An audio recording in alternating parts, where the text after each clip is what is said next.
Hello, welcome to the podcast. This is the Nihilst Media Podcast. This one's going to be a little bit different from our usual ones where it doesn't have like a specific gimmick. You may have listened to other Nihilst Media podcasts such as the Monday Night War, where me and Colin Russo talk about the Monday Night War between WCW and WWF in the 90s.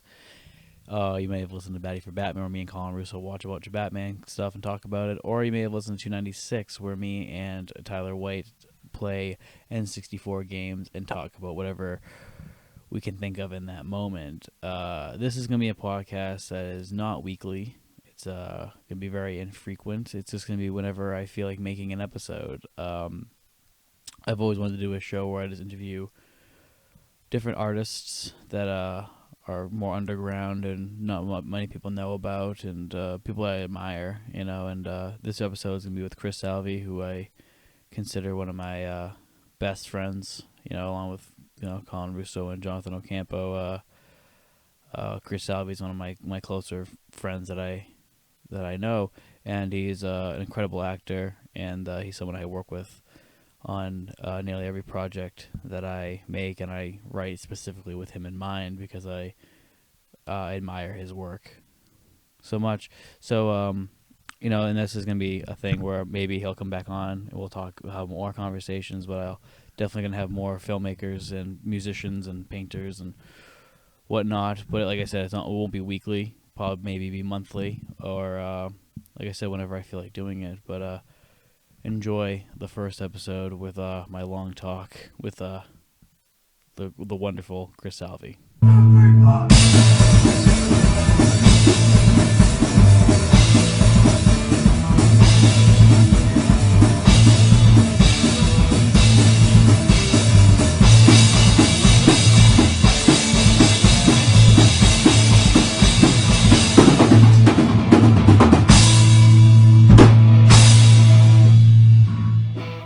Got right into it, you know. Okay. So welcome to the show, Kris. Thank you. Good to be here. In my fucking basement. Yeah, in your basement, dude, with your memorabilia and shit. Oh yeah. Yeah. So first off, tell me about your upbringing in Fitchburg. My upbringing in Fitchburg? Yeah. I want to hear about you. I've heard you talk about every fucking movie you've ever made, like 100 times. Okay. So like, tell me about your childhood, Kris. Let's get all therapy on you. All right. My childhood. Okay, well, speak more into the mic, buddy. Right here. You would pull that sucker a little closer. Okay, let's see. Well, I was born in Worcester. A lot of people think I was born in Fitchburg, but I wasn't. I was born in Worcester, and then from Worcester we lived in Leominster, and lived in Leominster for a good portion, and then moved to Fitchburg in like '98, maybe '99, something like that. Spent a little bit of time in Boston. Lived in Boston for a little while. Not for very long, but mostly in Leominster and Fitchburg. And what was it like? I don't know. I was a fucking kind of a dreamer kid. A dreamer kid? Yeah, my head was always in the fucking clouds. I couldn't fucking pay attention in school and shit. And were you one of those kids that had a hard time like making friends, so they would focus their attention into their own like fantasies and like all that shit? You know what? I don't really know. It was kind of a mix. I never really went out looking for friends. But I wasn't really a loner either. It's kind of like nowadays, people just sort of attach themselves to me. There was like one kid I remember in elementary school. This motherfucker, he really wanted to be my friend. And I wanted absolutely nothing to fucking do with him. Like, at all. And he kept bugging me, hey, let's go play on the playground. Let's do the jungle gym. And I was just like, what do you want, man? I'm busy playing with rocks, dude. These rocks are cool, man. Like, why are you bugging me? And then one of my good friends was an Asian kid named Dewey. He was cool. He was into, like, Pokemon and shit and stuff like that. He really liked Pokemon. And he lived in the projects, and we used to hang out in the projects with him and shit and, like, throw, like, stupid shit off of like bridges and stuff like that. Yeah, and then from there I was in a they probably don't have it anymore, like a typing class. They don't have typing in high school anymore, but back in my day they did. They had a typing class, and then from typing they went to handwriting. Well, I had the worst fucking penmanship in my school, dude. Like, it was bad. Like, it was horrible, dude. Nobody could ever. I swear to God, they passed me just so that they could be, just so they're like, yeah, sure, yeah, you're right, yeah, sure, we can't read this shit. It was like doctor handwriting. So I got hooked up in a handwriting class. They called it the, what the hell did the kids call it? They called it like the illiterate class, but it wasn't for illiterate kids. I was pretty good at reading and writing, just nobody could ever fucking read it. And there I met my best friend, Ben Peterson, who, to my shock, had worse handwriting than me. Like way where that's how we bonded, and we've been best buddies ever since. Yeah. So I had like 2 or 3 close friends when I was a kid. Yeah.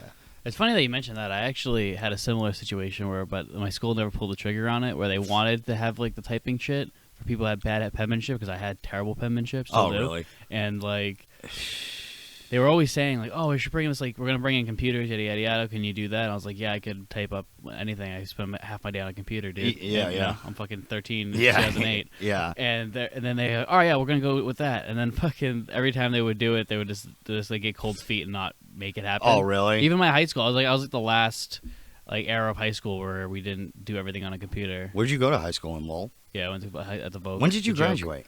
2013. Oh shit, dude! I graduated years before you. Yeah, did. 1978. Yeah, pretty much, dude. It felt like 78, dude. My school was so poor, dude. I don't even think we had computers until like middle school, and even then, the only thing you could do on them was like Microsoft Word. Yeah, that was it. That's the only thing you. A lot of places still had typewriters, I think, back then. I remember going into the office and hearing typing. When I think of you in high school, I just think of that movie Over the Edge. Like which one? The fence movie? Oh no, that's over the hedge. Yeah. I'm thinking of the fucking animated raccoon movie, dude. I'm thinking of like the 70s low budget. Oh, okay, I know which one. Matt Dillon. Yeah. I think of you as like Richie White, fucking. You gotta remind me of that. He was like, he'd like walk up to people and be like, "Yo, ever tell you about that time I broke into a bike shop?" I'm like, "Yeah, well, 100 times, Richie." Yeah. And then like he tell them the story. Like, I told my mom to sign this thing saying I was incorrectable, and they're like, "No, it's incorrigible." He's like, "Oh yeah, that's right." That's how I imagine you in high school. Not till much later. I wasn't like that till like much later. In high school, I was a problem. Yeah, I was a big problem in high school. Yeah, I was a little punk. It wasn't fucking like there were a lot of kids like him, but I wasn't one of them. I'm trying to think of who the fuck I was. I wasn't like the Fonz. I wasn't like the Fonz in high school, but I was like you're like James Hurley. Not. I was more like a mixture of like Ronnie and like Dennis Hopper, like from Blue Velvet. I was swearing and shit in class and fucking I was a big problem. I feel like that's like the trajectory of most people who grow up to be artists and shit, where like they're either a problem child in school, or they're like a very quiet, shy, reserved person. I was definitely shy when I was younger. Like I said, I didn't really want to make a lot of friends when I was younger. And then by high school, I had like practically like a whole fucking entourage, but it was like a group of misfits. Like if I was bad, someone next to me was even worse. Yeah. Like, and I'm not talking about in terms of like thuggish or anything like that. Like we weren't a gang. We were just like kind of like punky kids. Like, let's skip school today. Yeah. And then, but we're so stupid, we go to the bathroom. They found us like immediately. You know what I mean? Like they were like, let's skip all class and smoke in the bathroom and shit. And a lot of my I did have like some A-list kids who were like on the honor roll, and they were like, "Man, you better straighten your fucking life out, dude. You're not going to be able to fucking graduate and all this shit." So so yeah, I mean, I was kind of a punk. I was always skipping class. Here's a funny story. I do remember one time a friend of mine, he pulled the fire alarm in high school, and we were so desperate to get out of class. I remember screaming.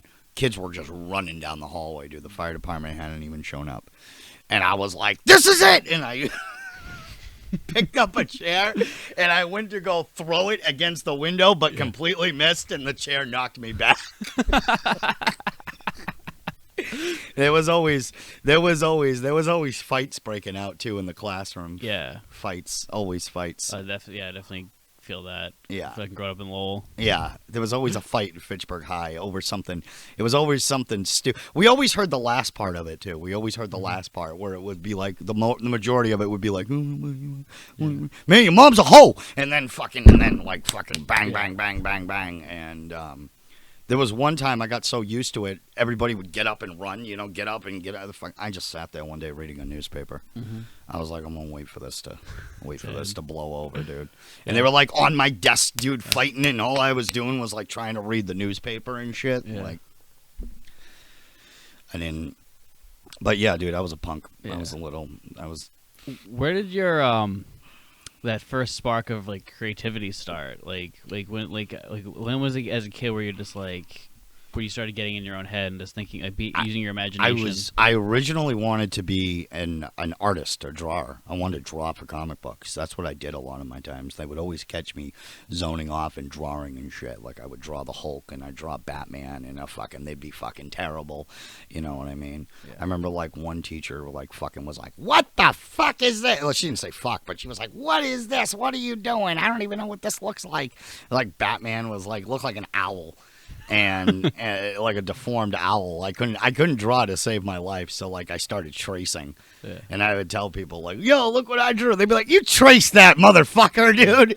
We know you. You know why, dude? Because I did the same thing. And it was all these kids that like wanted to be drawers in my class, and I had a wicked big obsession with pirates when I was younger. I was like watching Douglas Fairbanks and shit, and Errol Flynn, and Mark Zorro was like always like my favorite movie growing up. Yeah. So I was always drawing like pirates on a boat and shit like that. But the boat was like, this is fucked up, dude. Yeah. It was like the most fucked up. That was probably like the first spark of creativity.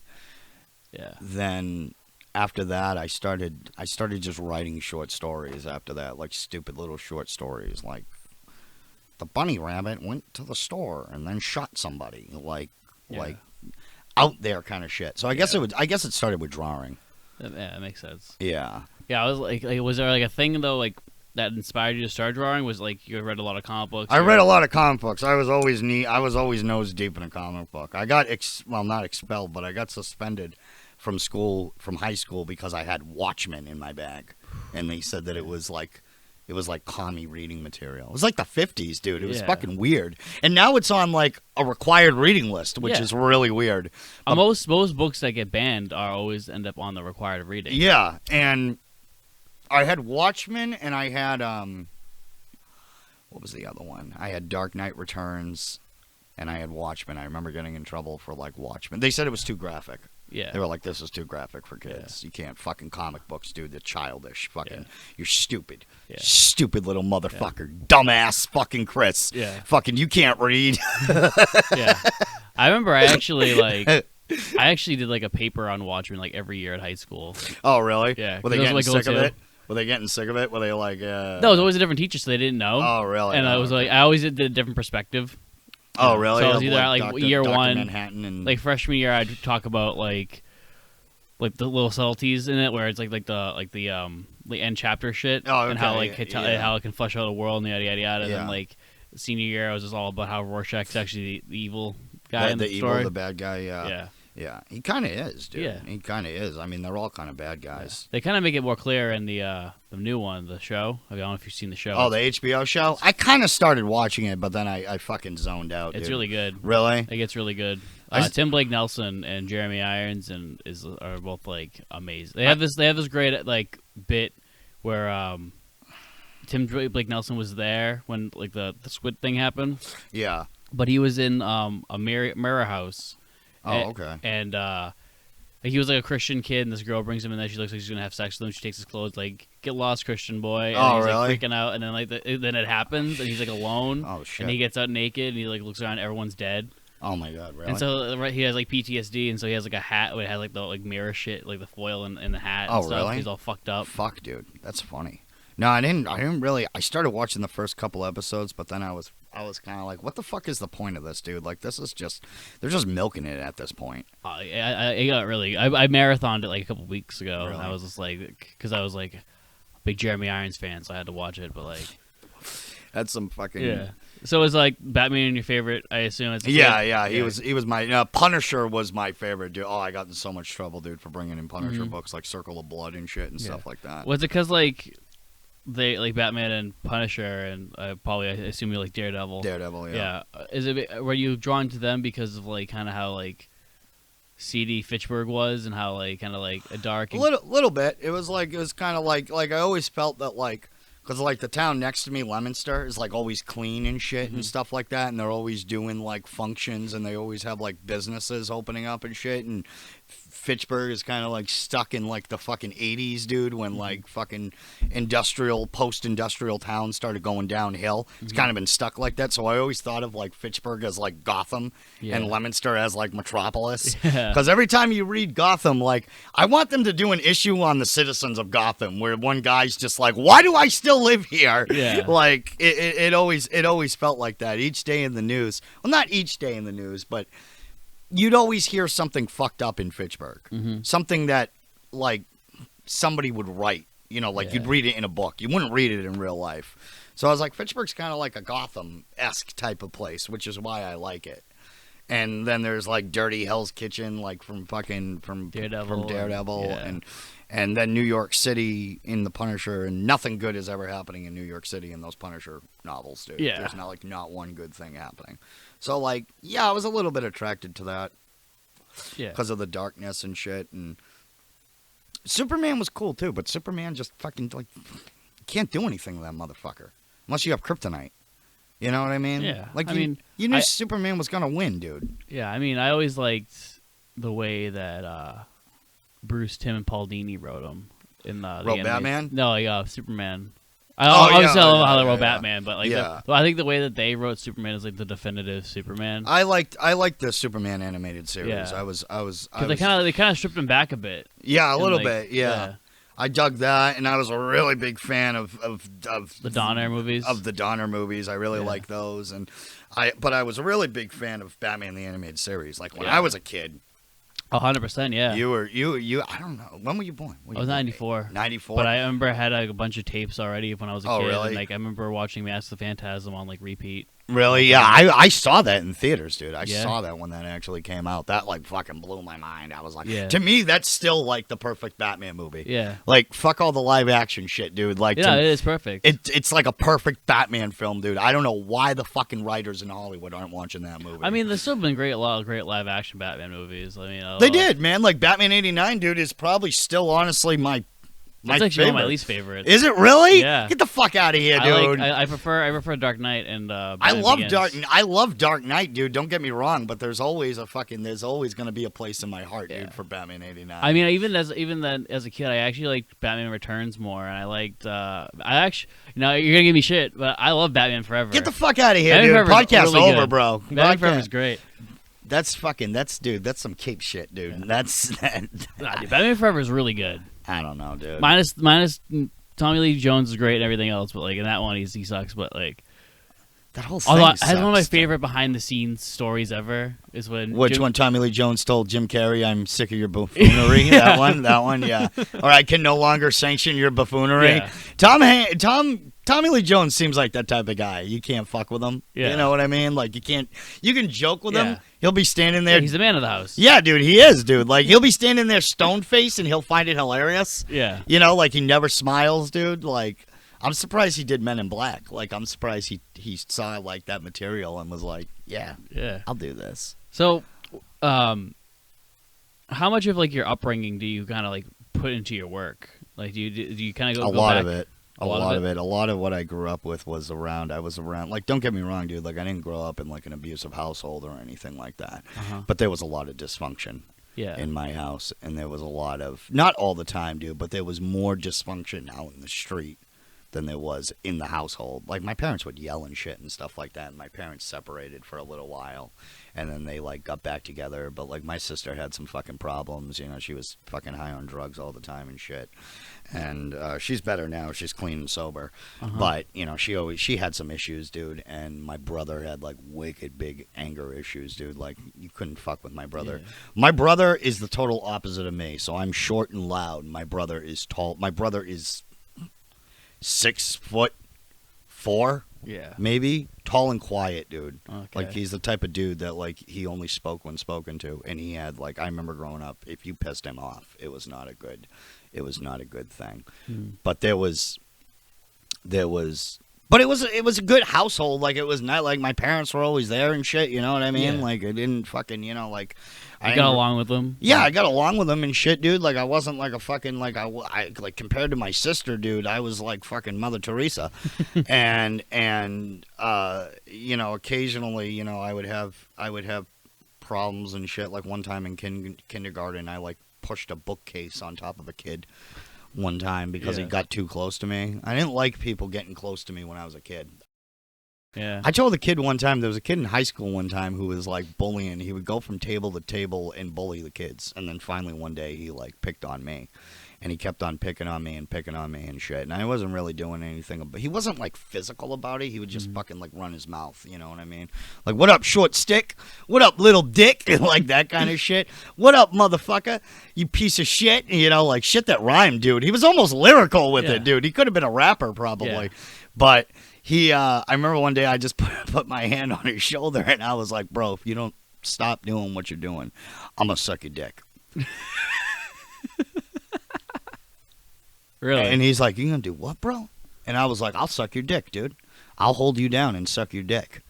He didn't bother me again after that, dude. Yeah. He didn't, that'll turn somebody white, dude. You know what I mean? Like a straight guy, dude, that like fucking is all about masculinity. If you show him his feminine side in front of everybody, dude, because if he cracks, dude, if he's like, oh, you will, huh? Like he's gonna get labeled like fucking like they're gonna call him fucking gay and shit and stuff like that. And that's how it was in my high school, at least. There was nothing like it is now in high school. Like it was a total different fucking like world. Yeah, it was, dude. When I was in high school, as I'm sure with like most older kids, dude, it was just a different world. But I told him that I was like, bro, if you don't stop bugging me, I'm gonna suck your dick. Yeah. So you go back to this well of like the dysfunction a lot when you're when you're trying to I saw a lot of dysfunction out in the streets, dude. Like I remember one time when I was a kid, there was a car crash outside of my apartment. I never lived in houses, dude. I always lived in an apartment. I didn't live in a house until the house that I live in now. It's my first house, dude. Never lived in an apartment, never had my own room, always slept in the living room, dude. Never had a room of my own until now. Fucking 32 and I have a room of my own. I'm really moving up in the world. And but there was a car crash outside of my apartment. The guy whose fault it was, the guy like rear-ended somebody or whatever, clearly his fault. I remember seeing it. He got out of the car and he just started fucking up the other guy's car, dude. Like that kind of fucked up dysfunction, dude, that doesn't make any sense. And then there's like other kids in the neighborhood that were like doing like stupid scams and shit. What you're like describing is like almost like you lived in Bronx Tale. Not like Bronx Tale, dude. It wasn't like that. It was like fucking. It was little shit, dude. It was like little shit that was dysfunctional. You know what I mean? Like a couple of kids in the neighborhood stole another kid's bike, dude, and then they threw it in the river. You know what I mean? Like, why not just keep the bike, dude? You got a brand new bike. You pawn know? it. Like, why? Yeah, pawn it. Do something, dude. Bring it home. Most kids brought shit home, dude. These kids, like, threw it in the river. But it wasn't like, most of the time, dude, honestly, like, I was riding my bike around the neighborhood. I rode my bike everywhere. I would ride my bike across the street. I rode my bike in the parking lot. I had action figures that I would play with outside and shit and stuff like that. That's what. But occasionally, these little moments of dysfunction would pop up, and when they popped up, they were big. They were big moments of dysfunction. You know what I mean? Like the junkie who like OD'd behind my apartment that nobody ever said anything about, so he just rotted there. Yeah. Until someone eventually called the ambulance. That's dysfunction, dude. Yeah. That's like. I'm surprised you don't put shit like that in your like in your stuff. What'd you say? I'm surprised you don't put like stuff like that in your It's coming. Okay.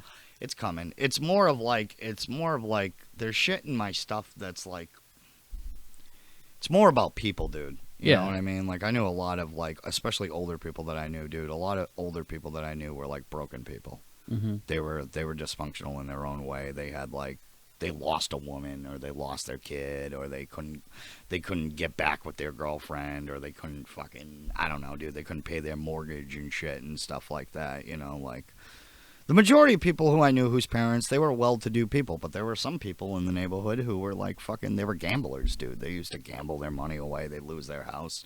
You'd see them in the street drinking and shit, screaming, yelling at nobody, you know. So I don't know. Maybe that kind of shit is in my films. I don't know. I don't know how to sum up my work. Yeah. And be like Scorsese can easily be like, oh, I saw this shit in fucking Little Italy. You know what I mean? Like, I can't pinpoint. Well, is there also like kind of an aspect of like you've taken what you've seen in the films and mixed it with your own dysfunctional background? Like you've taken Abel Ferrara and Scorsese and stuff like that, and just like kind of put that in the world that you grew up in. There's a little bit. It's a mixture. It's a little bit of what I've seen in other movies, and it's a little bit of like what I've seen on like TV. Like what really gets me is like authenticity. Now I'm not saying that like I fucking like grew up with the mob or anything and shit and stuff like that, but there were people in my neighborhood, dude. You could tell they were criminals. I'm not saying they were gangsters, dude, but they were criminals. Yeah, and there's a certain authenticity that you have to write about. Like, whenever I watch an independent film and they do a mob movie or some shit like that, dude, I can tell who's copying from Goodfellas and who's copying from Godfather or Sopranos or whatever. Yeah. But if I watch an independent mob film, dude, I can tell who's authentic, like who really grew up around that shit. I'm like, yeah, dude, that's right. That's why Friends of Eddie Coyle is the most realistic for you, yeah. For me, dude, because that's the type of criminals. Or not even, dude, they were like wannabes in my neighborhood, you know, let's boost this truck out of the airport, you know, but the truck is filled with like dumb shit, like cardboard boxes or something like that, you know, like there was a guy in my neighborhood. He's an old Irish guy. I was probably like 10 or 12 years old. No, it was back when I lived on Bemis Road. And there was a guy in my neighborhood, dude, he was always trying to sell a gun. He had this gun that he would just carry, and he would try to sell it. And eventually what happened is he sold it, and then that gun went to somebody else, and then it was used, and then it was just passed around, you know what I mean? Like, a lot of people were, like, using it or whatever. I remember that. Because Eddie Coyle's like a gun runner, so that kind of like, and the guy dressed kind of shabbily too. He didn't look like a criminal. You know, Eddie Coyle dresses like, he's not in a fucking suit and a tie and is like, hey, fucking, how you doing, boss? So, I don't know. I would say the dysfunction is probably the main root of my... Your creative spark.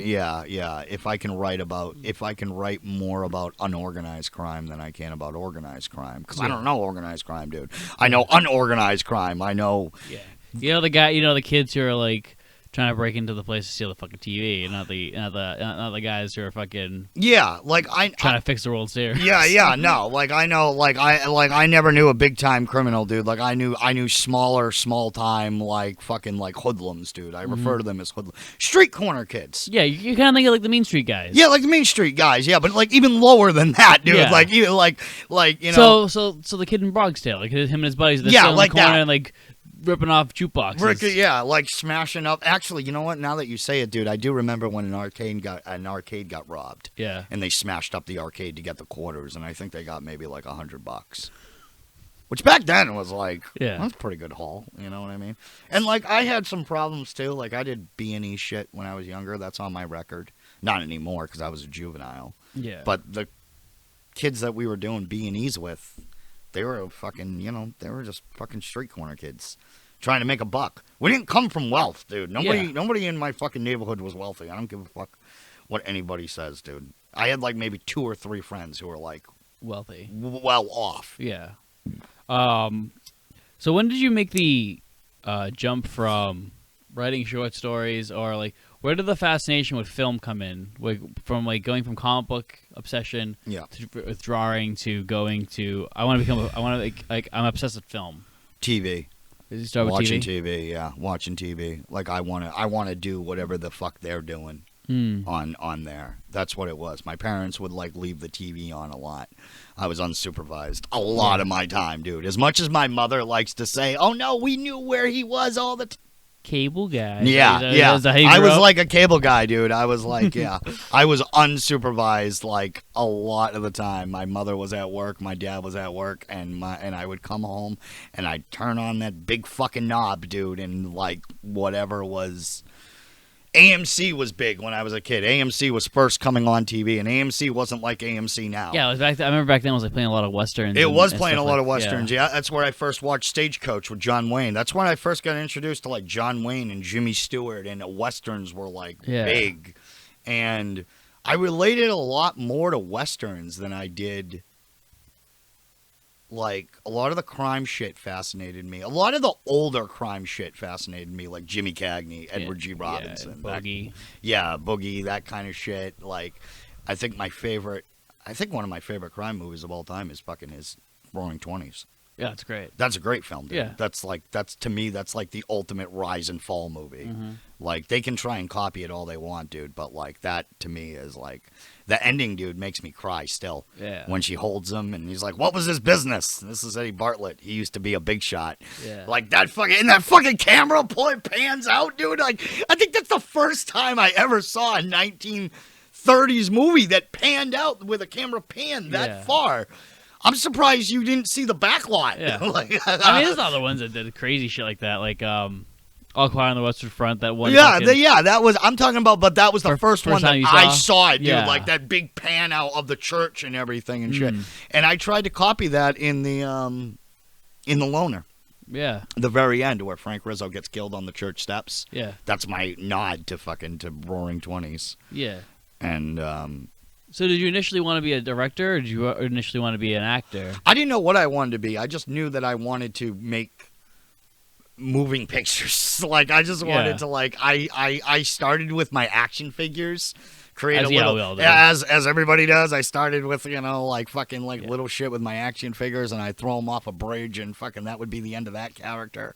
And then from there I went to I started writing, and I didn't really get involved in acting. I did my whole stand-up bit. I did my one time. You want me to tell that story about the club burning down and everything? I had one probably my only and my first and only chance at stand-up was at a club called the Black Hole in Boston. It was an 18-plus club, and they did open mic nights for, like, comedians and shit and stuff like that. Because I grew up watching a lot of Bill Cosby. Seinfeld was really big back in the day, always hearing that. Dun, dun, dun, dun, dun, dun, dun, always hearing that in my house and shit. So when I was, like, sick, and everybody was always telling me, they were like, yeah, you're funny. I don't know if they were lying to me or fucking whatever, but something came over me, and I said, let's try this stand-up shit. So I did that when I was 18. I did open mic night at the place called the Blue Hole. And I guess I did all right. It was more like stream of consciousness kind of jokes. And I remember the manager came over and was like, "You're a good kid. I mean, you're funny. You come back a couple of times, and we might make you a featured artist." And I said, "Cool." And then, like, fucking 2 days later, it burned down. I think the owner did it. It was not. Yeah. You can say, you can admit it, I feel like the statute of limitations, though, you burned the club down. Yeah, sure, man. Yeah, that's what it was, dude. Yeah.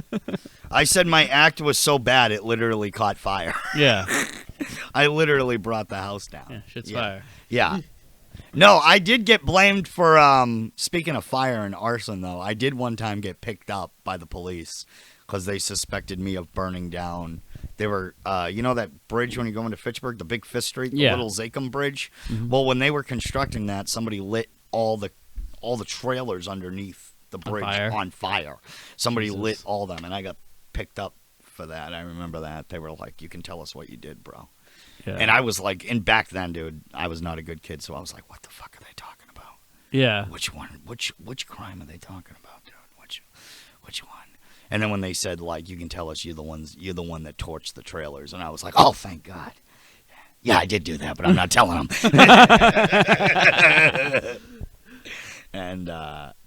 And the rumor has it that some kid was paid $50 by, like, a rival construction company to burn down the trailers on fire. Or they lit the wood on fire. I can't remember what I did. I mean, what they did. So you're playing with your toys. You're trying to. You do your stand-up bit. Yeah, doing my stand-up, dude. And then how's that lead to acting? It was in theater. In It's in theater. I was part of a theater group in high school. They were called I think they were called the Stratton Players. They eventually turned into the Stratton Players, but they were called something else originally. And I started doing those groups with them in high school. And we'd go around to different places and we'd do like a lot of theater and shit. We did a lot of Shakespeare at first, dude. Like now is the fucking winner of our discontent and shit like that. Yeah. They always wanted, whenever they did Richard III, they were like, Salvi. I was going to say, yeah, Richard III, motherfucker.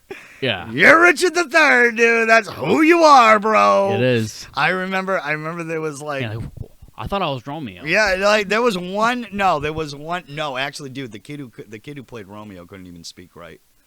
He was like Rocky. Yeah. Hey, that. Beyond your window breaks. Hey, yonder, throw me down your hair or some shit. They were always like, there was one theater. He wasn't a teacher, but he was like a coach. Theater coach. And I remember one day he like came into class and he was like, got brand new plays for all of you. Got brand new plays. Here you go. We're doing fucking Much to Do About Nothing. Hamlet. I think we were doing Othello too. And he's like, wanted to do Richard III, but damn it, I don't think we're going to have time in this season to do Richard III. So we're going to do something else. And he like scanned the room. And he started looking at me, and he wouldn't take his eyes off me. And he's like, Salvi, come here for a minute. And he's like, how would you like to play Richard III? And I was like, I guess, dude. Like, I haven't really read Richard III. And he's like, that's you, bro. You pathetic sack of meat, dude. That's you. Mm-hmm. And I was like, I'm a pathetic sack of meat? He's like, hell yeah, dude. Look at you. Piece of shit. So did I direct this play? What? Yeah. No, but he was like, look at you. But it backfired in his face though, because I ended up being like, they wanted more of me when I did Richard III. And there was another kid. There was another kid. I can't remember his name. I think his name was Jake. And I remember the teacher like brought him up on stage one day and they were like, this is an actor. This is how you act. Look at him. Good looking. Got a strong chin. He's muscular. Look at him. He can act fucking any of you out of the bag and shit and stuff like that. He actually ended up becoming the least requested actor out of all the theater groups, which pissed the coach off. Yeah. I think he was sleeping with him, to be honest with you, now that I think about it. Interesting take. I was just getting worried there that you were going to be like, yeah, we're doing Othello, and he gave me a look. It's like, sorry, how would you like putting blackface? Yeah, no, like, no, oh, not shit. that. No, they had another kid for that. Yeah. So Richard III, did you play it like Richard Dreyfuss and the Goodbye Girl, you know? What, Sleep in the Nude? Buffo! Like remember in that movie when they he gets cast Richard III, he's like, and the guy was like, well, obviously Richard's gay, and Richard was like, what? Oh, really? And now it's the Wizard of Discontent. I wish, dude. I wish I did it like that. No, I tried to do it like fucking. I guess the performance that comes closest is probably Ian McKellen. Without seeing the Ian McKellen thing, looking back at Richard III, that's how I kind of played him. I kind of played him as like weak, but kind of noble. But even though he's not noble, he's kind of a piece of shit. Yeah. He's not really a piece of shit, dude. Like, I try not to judge my characters, you know what I mean? Like, yeah. But you know what I mean, dude. Yeah. He's got the hump and everything. He's very insecure, you know? And then when we did Hamlet, one year I did end up getting to play Hamlet. And then one year I played the uncle. And then one year I played Rosencrantz. And then I think I was supposed going down the fucking ladder. Yeah, pretty much, dude. Well, that's how theater is, dude. Yeah. You went from Hamlet to Claudius to Rosencrantz to Spear Carrier. I think I went down to like playing a tree, dude, at that point, dude. Yeah. Like, that's how it is, dude. You switch parts in theater. And at least that's how my theater group did it. I mean, there was only like 14 of us in the troupe, dude. So, like, we were doing.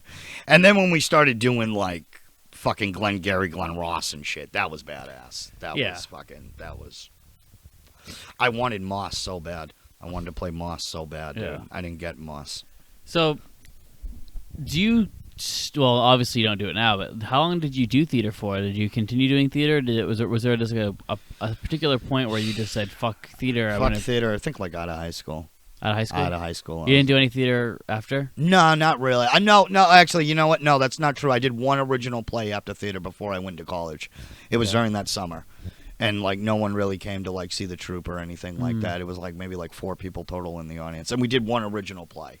And then after that, I was like, no, I'm out of here. It was changing, dude. It was changing. Yeah, I have like zero experience in theater. I've never done a play. I was in one play. I was in the Diary of Anne Frank. Oh, okay. I played a Nazi. Oh, really? Yeah. How was that? It was sick. Were you terrible at it? No, I was awesome. Cause I don't know. I was the only character that had to speak German. It's because they did it because you got blue eyes. You know that, right? Yeah. You look Germanic. That's the thing. Yeah. You do. You look like a German. Well, I also like fucking Nazi. It's because like.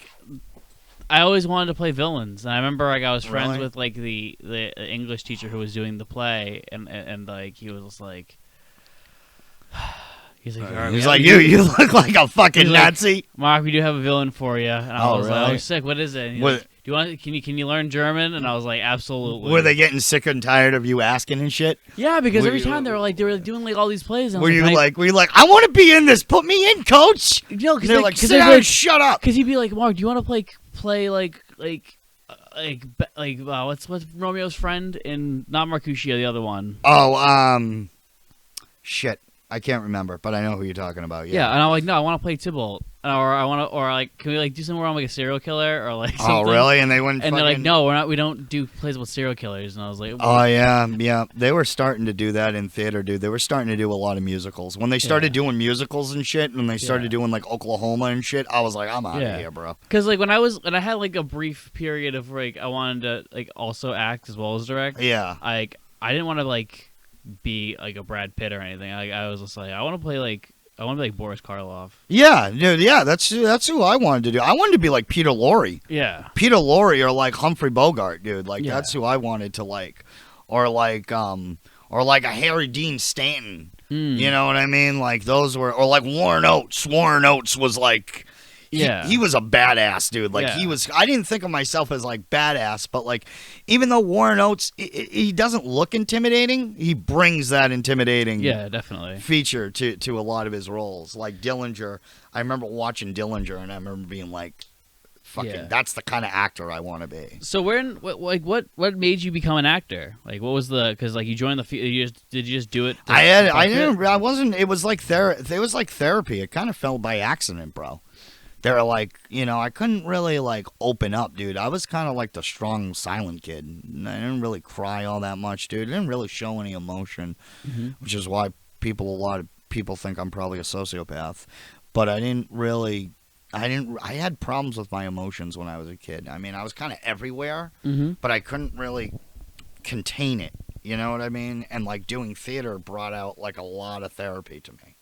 Like a lot of shit that I was like dealing with, dude, it was a chance to like act out and not pay the price. You know what I mean? Like it was a chance to like, well, if I do this, no one's going to stop me. As where when I was a kid, I thought the whole world was against me, and I still do. And that was like it was therapy. That's really what it was, dude. It was honestly therapy. And then I was like, I can get a hold of this. I think I can do this more. But don't get it twisted. Nobody. You always hear these stories about Hollywood actors where they're like, he's going to be an actor someday. He's really fucking good. He's really da-da-da. Not one person ever said that to me. They didn't say he's a bad actor either. They just didn't say anything, dude. They just didn't say anything. So I didn't have like the encouragement to like do it, to keep going. I just did it for my own sake. It wasn't until later that people started lying and saying I was a good actor. Yeah. They were like, yo, you're pretty good, man. Keep fucking doing this shit. I feel like the only one of those stories where like it was like an actor who's like, oh, everyone said I was gonna be an actor, blah blah blah. Was it Al Pacino? No, the only one I actually really believe is Nick Nolte's. Just because he's just like, yeah, they told me I was a person. No. He's on the fence. Oh, God damn it, he's on the wall again. Yeah. Shit, I'm going to be model bird. They all say they're going to be. And like, God damn it, he's coming into the house again. God damn it, he's on the fence. He's going to rape my daughter. Oh, no, he's going to rape her. Oh, no! Did he get out of jail? God damn it! God, just 14 years ago. Oh, my Oh, God. I don't know, man. It was a long time ago. I'm gonna kill you! Cape Fear, dude. Yeah. Can't go wrong with it. So what was the first role? First role, like in a movie? No, just in general. Like, what's the first part you played? Shit. I think I was a tavern owner in Fiddler on the Roof.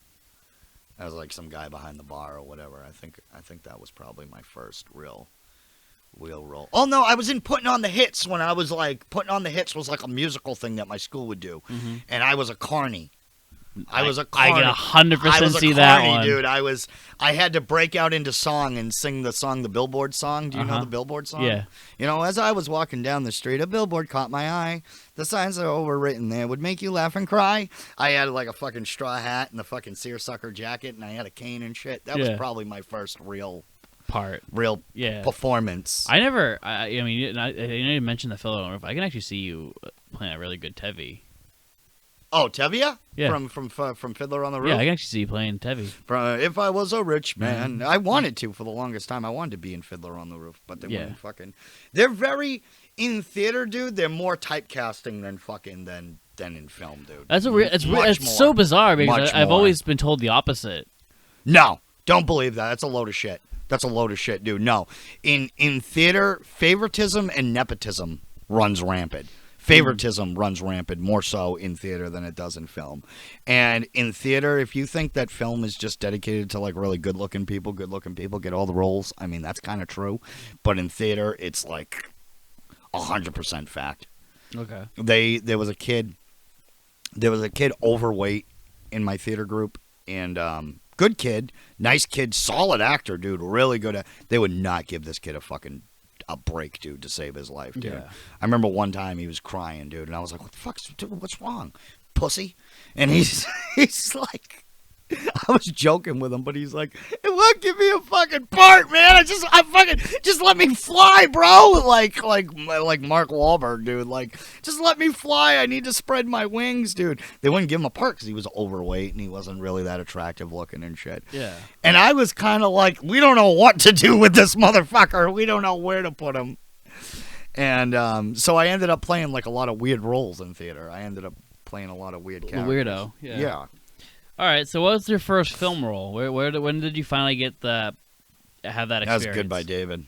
Goodbye that was David? a film called Goodbye David. I never saw it. No, you don't want to see it. I do. No, believe me, dude. This isn't even like so bad it's good. Yeah. It's just like so like looking back on it now, like it had a decent story. My friend Eric wrote it. And, of course, he cast me as the fucking roles that I would go on to continue to play as the fucking, like, vicious gangster character. And it was just very cheap. And it was just very, like, at the time, dude, you're making it, you think fucking, like, oh, this is going to be so good. And then looking back on it now, it's like, no, it's trash. A lot of cap guns going off and shit, you know what I mean, dude? What year was it? Like 08? When did it come out or when did we make it? When did you make it? I think we made it back in 07. Okay. And then I think it came out in 08. Or we made it in 08 and it came out in 09, somewhere around there. Okay. And it was like a lot of cap guns going off, and it was like a lot of fucking like, you know, fake blood after the fact. You would never see anybody get hit.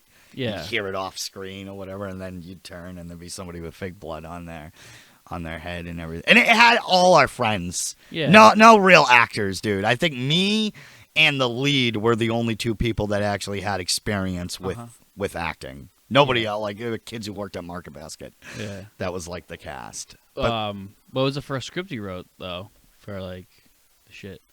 It was Goodbye David. I thought Eric wrote it. I co-wrote it with him. He wrote the first draft, and then I wrote the second draft. His script didn't even have character names. It was just Chris and Ben. And, I did that, and Andrew and fucking they didn't have any like fucking like I was like, no, bro, you got to give them like stupid mobster names like Vinny the Hat and Jimmy the Whale and fucking Nicky the Crow and fucking you got to. So I started writing on my final duet. That was my first like. And when you're writing it, the vision that you have is so different from what goes on the screen. I like how you're saying you gave him funny mobster names because me and Jonathan always make this joke because one script that you sent us that you never ended up making. Yeah, I renamed a character Tommy Shortlegs, Two Guns. Yeah. Tommy the gun. I was like, what the fuck is this? That's real, dude. That's real names, dude. Have you ever gone over? It was one character, Tommy Shortlegs, Two Guns. Yeah, dude. There's gun. long ass nicknames like that, dude. Have you ever gone over some of those FBI transcripts, dude? There was one mobster I remember when I was reading it, dude, named like fucking Banana Machine, Coconut Johnny Billow or something like that. Long ass fucking nickname, dude. It's a real thing. They have these, or these aliases. They have these aliases too. Like Donnie Brasco, dude, the real life character of Al Pacino, dude. Yeah. His nickname was Lefty Horsecock Two Guns. All right. That's a badass names, dude. Lefty Horsecock Two Guns. Well, was Goodbye David the first script that you actually took seriously, or Yeah. Okay. Yeah, the other ones I was like, whatever. Yeah, the other specs. They're called specs when you just write just for the hell of it. They're called spec scripts. The other specs that I wrote were like shit that like I knew was never going to get made. Like fan fiction, dude. Like my Batman fan film, my Punisher fan film, my fucking Daredevil fan film. Like I knew they weren't ever going to get made. I used to write a lot from books. I'd take a book from the library, and if I thought it was an interesting story, I would make a script based off that book. I did that with a book called Street Soldier. It was about a drug dealer for Whitey Bulger. And I knew it was never going to get made. I just did it just to fucking get the experience of writing. Like, how do you write a screenplay? And, but yeah, that was probably the first screenplay that I actually, like, it was part of a production. Like, a production was actually going to happen. And, then I don't know what the fuck I wrote after that. Was it freelance? No, it wasn't freelance. No, freelance was later. Oh, I think I wrote U2. U2. U2. That was in college. We made that. That's with Dustin and Justin. Justin comes to a hotel, finds out that his best friend's sleeping with his wife, shoots him, and then tortures him in the hotel room. Nope. You never saw that one? No. It's actually not bad. Like, not a bad production. Is it directed by Carlo? Carlo directed that one, yeah. Carlo directed that one. Me and Carlo were like a team in college. We were like a team, dude. Like, we were both in communications together. We were making films and shit and stuff. Yeah, I know like you that. guys did. I think so. You did U2, freelance, and Visitation. I think it's called. Visitant. That was all Carlo. Carlo didn't write that. Carlo did the opposite of writing. Carlo filmed a bunch of shit. Oh no, he wrote a bunch of shit and then took the story out of the story. Took the heart out of the movie. And those are the only three you guys did, right? No, we did another film called The Last One, which I didn't write or anything. I was just in it. I was a zombie hunter. I was kind of like Woody Harrelson from Zombieland. I was like that type of character. Okay.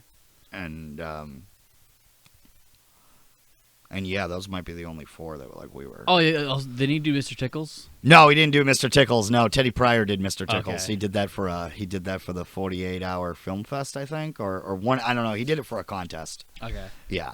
All right. So let's talk about freelance because that's the earliest Kris Salvi film I've seen, and it's one of the worst. One of the worst, yeah, if not the worst. But it's fascinating because it's like. Watching it, you can kind of see you and him figuring out how to make a movie. Because the beginning of it is awful. It's completely garbage. Yeah. Because the way it's edited is like every time like a word is spoken, we cut. Yeah, it's edited pretty. But for the record though, like I didn't direct that one. Oh no, I only wrote it. Yeah. Oh, even your performance feels like stilted. But I'm saying as the film progresses, you notice there's like less cutting and there's more of like focus on what the shot is actually looking like, and then you're having more time to breathe as an actor. Because in the beginning, like the way it's edited, you're not giving a performance, you're giving a word. I don't think it's a good performance. I think the best performance in that is probably by Justin. Honestly, Justin's always stealing. He's always stealing the show, dude. He's always stealing it. But I mean, that started, dude. We went the opposite, dude. Like when we graduated college, dude. Most people go out and they make a short film first. We didn't do that. We went out and made a feature, and that we didn't really know what the hell we were doing. You know what I mean? We hired a lot of actors from my acting class that were not great actors. I mean, not all of them are bad, but like my friend, I would say that it's the final product of our filmmaking with friends movie, because all the films that we made up until that one all had our friends in it. They weren't real actors. You know what I mean? It's the end of an era. It's like the end of the era, dude. Like, that was like the final. You know how, like Sam Peckinpah, when he made the Osterman Weekend, you could tell that he's kind of going downhill, dude. Like, the drinking is getting to him and shit and stuff like that. That's kind of what it was. It was like the end of an era. It was like the last film that we made with all our friends and made with anybody that we knew. And Justin was really, me, Justin, and another kid named Julian were really the only actual actors. So the actress wasn't like an actor? I don't think so. I think she wanted to be. Okay. But she didn't.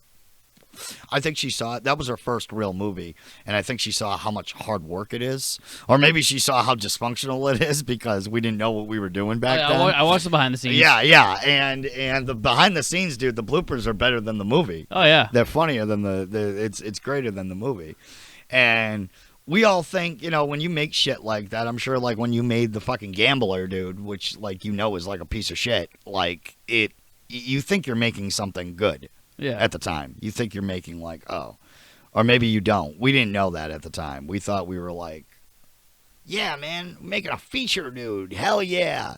And then when you see it, it's like, oh shit. Yeah. What the fuck did we do? Where did the idea come from? Because I noticed you have a recurring element to that in some other work. Not even work that you've written, but other work that you've been in. There's kind of like a similarity of like that character. Well, like that hitman that doesn't kill women or kids. Yeah. It's like what drew you to it? It's kind of my own. It was kind of like I saw a movie with Forrest Whitaker called Confessions of a Hitman, which is like this really low budget, like it's probably like one of his first movies that I saw. And I saw that and I said, that's a real interesting, let's just remake this movie.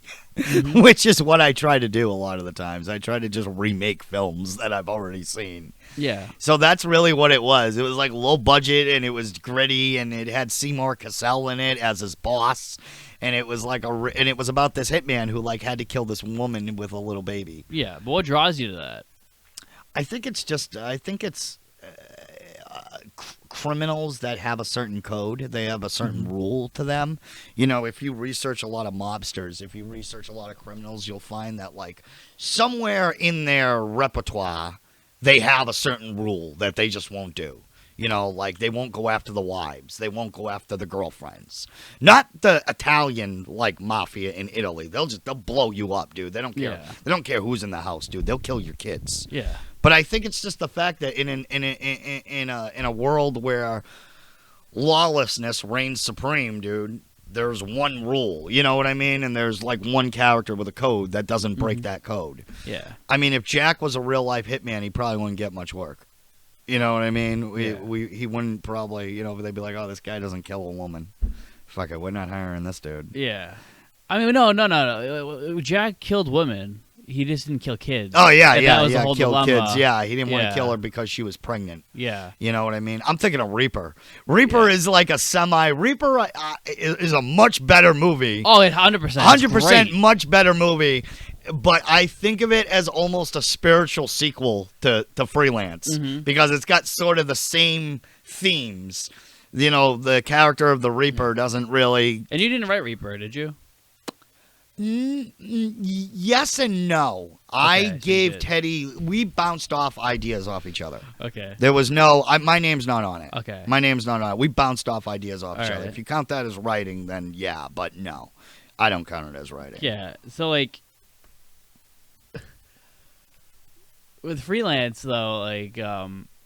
when you first saw it, was there that delusional, you first see your first cut of like, holy shit, I did something great happen? No. Or you immediately knew it was bad? I knew it was bad immediately. Yeah. Whenever you see your first cut of anything, dude, you know it's... If you don't... if you don't see your first cut of your film, if you don't see the first cut and immediately want to vomit, there's something wrong. There's something wrong there. And that's something that I saw when I first saw it. I was like, maybe we can build this as like a dark comedy.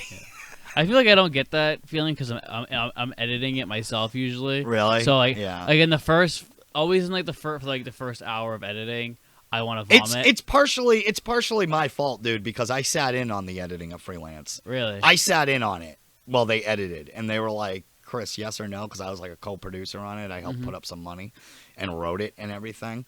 And they were like, yay or nay? And I go, yay. So it's partially my fault, dude, like how it looks. Well, I mean, no, you don't really have control of that. It's because a lot of the issues with it is how the camera looks. And like the audio. It's very low budget, very bad audio, not a lot of great. I think Justin's the best casting in that movie, dude. Justin is. And we had a thing where, like... The best scene in there is the scene where you and Justin are in the elevator. Yeah. We had a thing, me and Justin, we had a thing. And you talk to Justin, he'll tell you the same thing. Now, he knows the movie's kind of garbage. But we had a thing going on with me and Justin where it was almost like Jack and Max were in a relationship. Yeah. They're in like a secret relationship, dude. It was almost like a boyfriend, like a homosexual relationship almost, the way they talk to each other, you know what I mean? You should have developed that more. That would have been interesting. That would actually probably been. We tried. You know what? I tried many times to make it right and do a sequel that was gonna be like. I wrote one sequel that was almost like Logan, where murder is legal across the United States. It's called the Free for All Law, and it kind of puts Jack out of business. Because nobody's hiring hitmen anymore because everybody can just kill each other now and not face any repercussions. And it was like very much, and Jack's dying from cancer from smoking all the time. And he's got like an oxygen, like an oxygen tank that he's like carrying around with him and shit. Yeah. And I wanted to make it, and they were like, "Bro, just put Freelance to bed, dude. Just give up, dude." So that's actually something interesting because I have that thing where it's just like, even when a film is bad, do you still feel like this weird marriage to it? Where it's like all the time, dude, all the time. You've made plenty of bad films. I've made plenty of bad films, dude. But you still feel like there's something there, something good that can come out of it. You know what I mean? Because like. As much as the faults with Freelance did have a decent story, something decent characters that could be, if they were written better and they were pulled into a better production, it could be something really, really good. Yeah. And there's a lot of films like that even films that I've acted in. You know what I mean? Like, I think it's like that with 86. There's something more here. What's the story here with Philly? Let's keep going on with Philly Sambito. What's going on with that? Yeah. Let's explore Philly Sambito more. All right. So there is a weird marriage to bad work. So was Freelance the first time you worked with Justin? Or yeah. All right. So how did you and Justin meet? Because that's Theater like class. a marriage. Acting class. Yeah. Acting class. Is there a story about it? He knows the story better than I do. He remembers it better than I do. Me and him started talking after one. There was one, in acting class, you have to do scenes. You get up and you do scenes. Yeah. And Justin did one scene, and I thought he was the most talented out of all the other actors there. Like, I could tell he was the only one, like, putting in effort. There was a kid there named Brian who thought he was, like, the next Marlon Brando, but he couldn't remember a line to save his life, which Marlon Brando couldn't do either, which is why he cue carded. But he was brilliant at fucking reading. He was brilliant at not knowing his lines. This kid just sucked at knowing his lines. So, like, I remember seeing Justin, and I remember being like, that's a really fucking good actor, man. He's really great. And I talked to him afterwards. Now, the story he tells, I don't remember it, but the story he tells is that I went up to him and was like, what'd you think of that performance that you did? And he was like, oh, yo, that sucked. And I was like, fuck him, dude. Fuck it. Yeah. Fuck it. Who cares? Anyways, I got a script for you. And I pulled out a script. A Freelance? A Freelance. And was like, yo, read this. And originally, I think I wanted him to play a different character, and then we switched. But it was acting class. It was acting class that I saw him. He was the only one that I connected to. I kind of, because I was in the pre-production phase of making Freelance, so I was kind of using acting class as like a scout. Yeah. Scout. I mean, the chemistry that you two have in every film is always like one of the highlights of every time you guys are together. Yeah. Because even no matter how much like I don't like a certain movie that you're in or he's in, if you two are together, the scene. Does that include your own movies? Like you're only in one. Two of you are only in one. I mean, like in terms of like shit you write, are you like, oh shit, this is gonna be bad, but at least Kristen and Justin will be in it. No. Oh, that's good. Some people write like that. Some people, I remember one time... I agonize over it until it's perfect. I remember one time somebody gave me a script. They were like, bro, I've worked on this all day and night. It sucks, dude, but I want to put you and Justin in it, and that'll be the highlight of the film. Yeah. We didn't end up making it, but I remember he gave it to me. He was like, give this to Justin. We're going to make this. The rest of it sucks, but you guys will be great. Yeah. And there's some films that we've done that people have said, that's the highlight of the film, dude, Kris and Justin.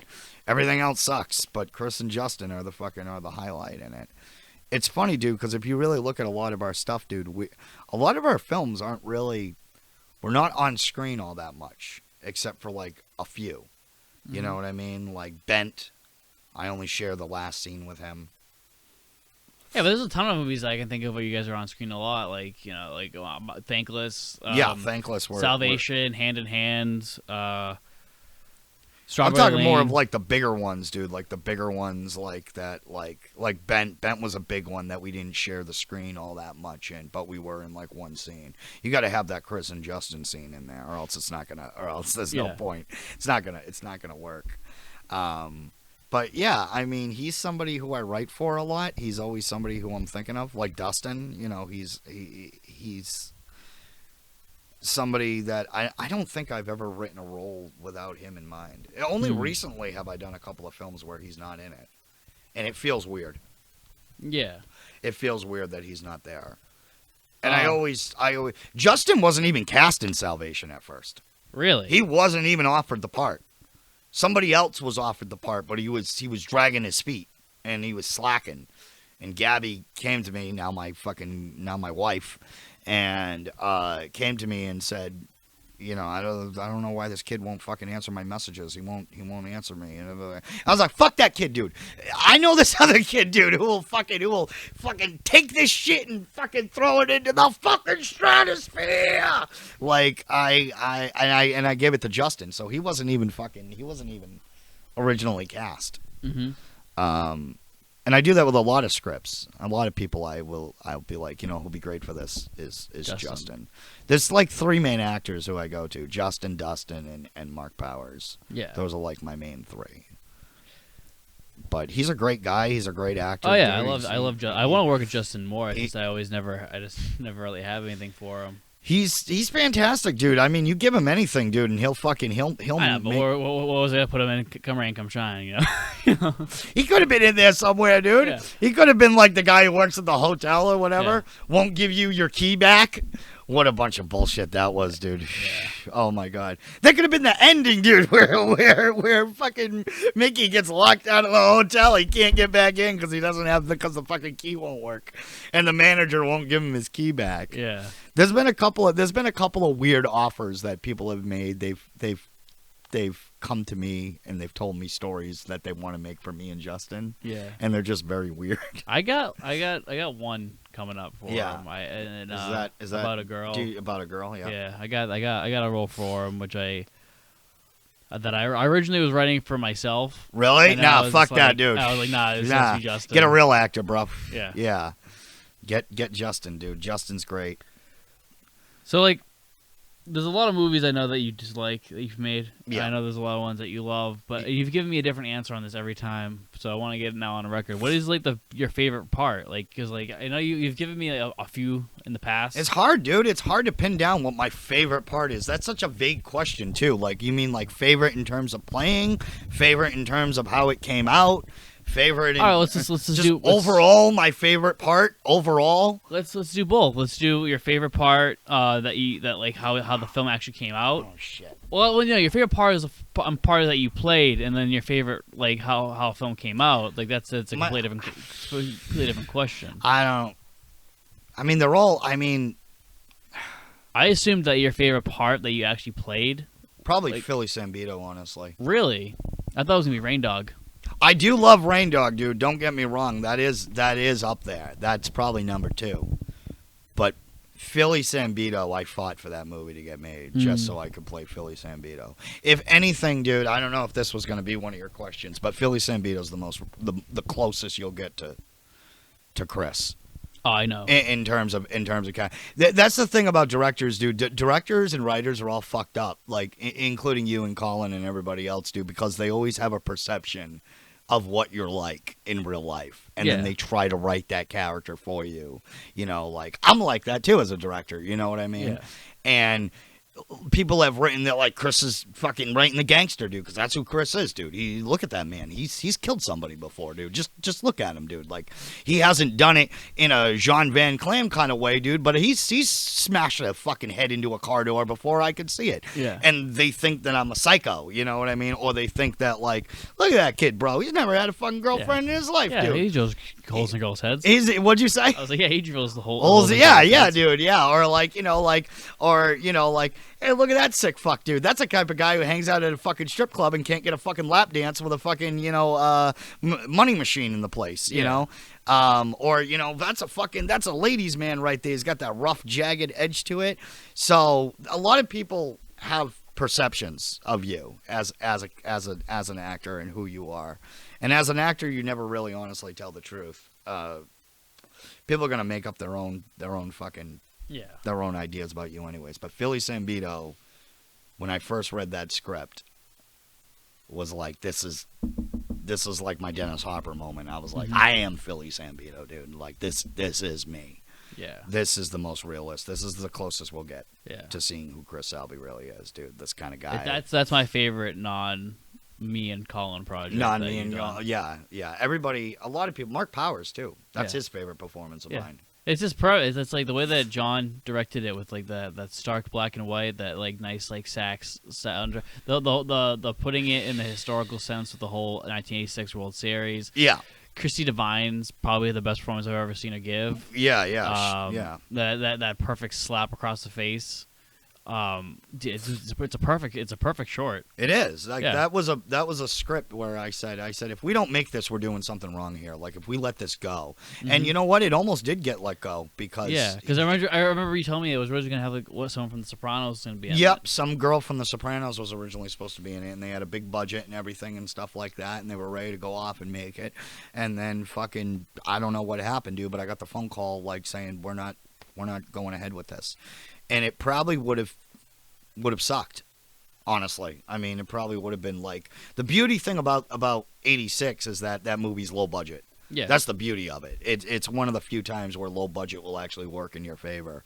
And it's a gritty kind of period piece. And that was a character that I read it and I went, who else is going to do this? Nobody, dude. Nobody else is going to fucking play this role, dude. Like, I know this dude. I know who this dude is. I've seen this dude. Like, we've been this dude. Everybody has been Philly Sambito, dude. Yeah.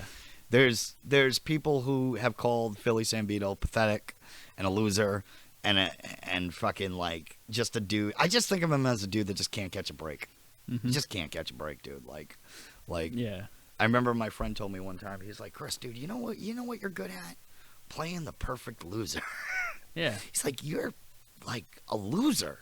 Like, not that you're a loser in real life. I don't think it's like you play a good loser. I think you play a good loser in like a certain sense, in like a James Wood sense. Not in like an actual like, oh, you're a loser thing. It's like think like James Woods and Salvador. Yeah. Like you're a loser because of like the character's like he's gone through a lot of shit, dude. Yeah, he's gone through a lot of shit, and also his inability to pull himself out of that thing, or his unwillingness to pull himself out of that thing, even though he thinks he's doing it, but he's not actually trying to. If that makes sense.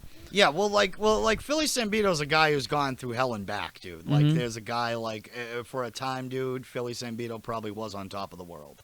Probably did have a little bit of money in his pocket, but he fucked all that up. And he's just a dude that doesn't learn from mistakes. He doesn't learn from his past. And I think we've all been there. So I think that's probably my favorite, because I fought for that role. Very few films I've fought for. Like, I'm doing this. You're not casting anybody else. And I helped get that movie, too. I helped John make it. You know, I produced it and everything. And you are John. Yeah, I am John Peck. Yeah. I'm just a lot taller, apparently. Because he's like 5'3", and I'm 5'4". So, all right, so that's your favorite part. What's your is that also your favorite film that you've done? In terms of, like, how It's up turned there. out? Like I said, Rain Dog was a favorite part. Rain Dog was a part that I really wanted to do. I originally wrote it, that script, I was originally meant to play the Fiore character. Yeah. The Fiore character. And then Kris read it and was like, "Nah, you're Vernon. You're Vernon, bro. You're lost and shit, dude. Like, the movie is Vernon, dude. It's not Fiore. The movie is your character. You're the main character." And that was a script that that had a lot of changes to it, but that was a film that I was really proud of. Like, I really wanted to make that thing. And that was probably, I don't know how long I had that script for. I had that script for a long time. But that's one of my favorites. Yeah, I like it a lot. I mean, that's like that plus 86 were the two films that made me make For Hire. Oh, really? Yeah. Yeah. Yeah. Because because by that point we had done You're on the Air, and then like we just didn't do anything after that for like ever. And yeah. I feel like if I didn't do For Hire, we still would have just done You're on the Air. You think so? You think so? I mean, if we didn't do For Hire, I feel like we would have done You're on the Air, and then we would have done Man of the Third Eye. You don't think we would have done Thankless? I feel like if I didn't start that push with For Hire, or people we didn't do that, I feel like we would have just sat out and Alice would have just sitting on our and been asses. like, "Yo, okay, we'll come back in 2025 when we'd still be editing You're on the Air." Yeah. Well, I think if you hadn't have done that, you probably would have never done Thankless. No, definitely. And Thankless is done a stand-up guy. What? Yeah, or stand-up guy. Yeah. What about the stand-up guy? You don't think we would have done that? No, stand-up guy. Because like For Hire was like our test of like how quickly can we do like a multiple location thing. Yeah. So. Thankless is probably your most, at least to me. I don't know what people say to you, but to me, Thankless is probably. That's the one that people come out and they go, fucking, that's a good film, man. That's a great film. I get Thankless and I get You're on the Air. Really? Yeah. I don't really get on the air much as I thought I was going to. I thought I was going to get more. I mean, don't get me wrong. People have said that it's a really good film and that one girl in a parking lot one time called you a scumbag. Yeah, she did. She called me a you fucking scumbag, you piece of shit. Yeah, at the film festival. Yeah. You fucking, how dare you do that? She spit in my, she didn't spit on me, but she spit in my direction. Yeah. She's like, "No wonder nobody wants to hire you." It's just like the weirdest thing. I've like never seen that girl before in my life. Yeah. She's like some older woman. Yeah. I don't know what the fuck she was talking about. But that's a compliment. No, thank you. He is kind of a scumbagish character. Yeah. And I love the 5 films we've done together. Yeah, dude, they're all good. I mean, Thankless people really come out and they say that film was really well shot and they really liked it and everything and stuff like that.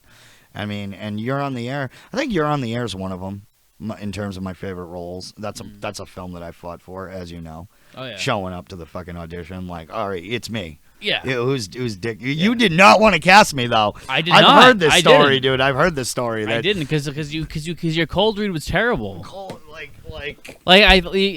had the energy and everything. So terrible that it got me the part, dude. It didn't. Your cold read did not give you the part. Then what got me the part, dude? The fucking callbacks, the auditions. Because in the first the first time, all right, hold on the record, we'll go for it. All right, on the record, dude. There must have been something in that fucking cold read where you and Colin were like, "We got to bring this fucking kid." Yeah, you back. were hilarious. All right, like we like talking to you. Well, that's one reason to get cast. But we liked you in the cold read. You came in and then you were like, "Are you Rick?" You literally did this. You're like, so you came into the cold read and I was reading it like fucking. Well, listen up, you mindless sheep. Like I said, dude, that fucking, you tell me one actor, dude, who can fucking go out there and fucking just blow it out of the fucking park with a cold read. No, it's not. It's just like we gave you like 5 attempts and like you just didn't. Yeah. Why don't you just blame your direction, dude? You're just like, okay, do it. Well, I know. I do said, it again. No, I did not. Did you do it again? That's not what I did. I said I was like, do it again. And Colin's standing there like stone faced, like, oh, okay. I was like, can you try to like, all right. do it as if you're trying to you're like almost like a pastor giving like a sermon, and you're just like, okay, yeah, and listen. That's like, fucking fuck? that's not what you said. That at is all, exactly dude. what I no, said. That's you not what you said at all, dude. Colin will just agree, dude. He'll just agree. He'll be like, yeah, oh yeah, he said that. Oh yeah, you, yeah, you, yeah. But like I said, dude, there must have been something. Yeah, it was at the callback when you broke down. When I broke down, and had an crying. Emotional moment. And you won't give the names of anybody who else was considered. Like, no, I'm not gonna flip, dude, because I got the part. I'm not gonna freak out because I got the part about it. So. The only people that were ever really truly considered after you, outside of the world of Max, it was more like there was a lot of call number 3s. There was a lot of call number 3s. Yeah. And then, Albert was not the first, and you didn't want to cast me, but Colin did. That's the story I heard. I didn't want to cast you because Colin wanted to cast you immediately, and I was just like, you're crazy. Because it's just like it's you don't cast someone off their first thing. You have to do a callback, and you have to like get to know them more, and you have to see what they can do when they actually have time to process the script. And Colin was just like, he made me laugh. Yeah. And I was just like, no. He's Neanderthal shit, Colin. Yeah. I love him to death. He's Neanderthal. And, ha ha, funny. Yeah. He make laugh. Funny. But no, we actually, there was like another person we offered call number 3 to, and they. Who else showed up for that audition that day? That day? Yeah. I don't remember. And you said it was also because I fucking made the trek. Yeah. From Fitchburg to Boston. Yeah. I see why people think that's a big deal, bro. Get on the train, dude. It's as simple as that.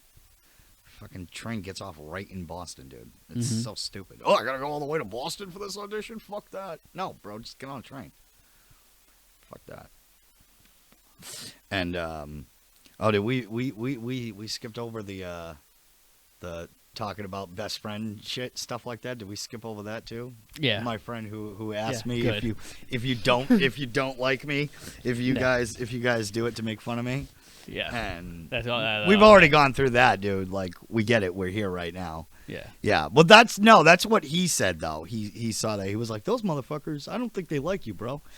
And you said that's just your trope, dude. That's my trope. The main actor keeps on getting pathetic and gets fucked in the end, dude. That's the trope. Yeah, that's my formula. That's your formula, dude. Because that's what he said. He's like, in every one of their films, man, in every one of Mark's films, you're getting fucked over.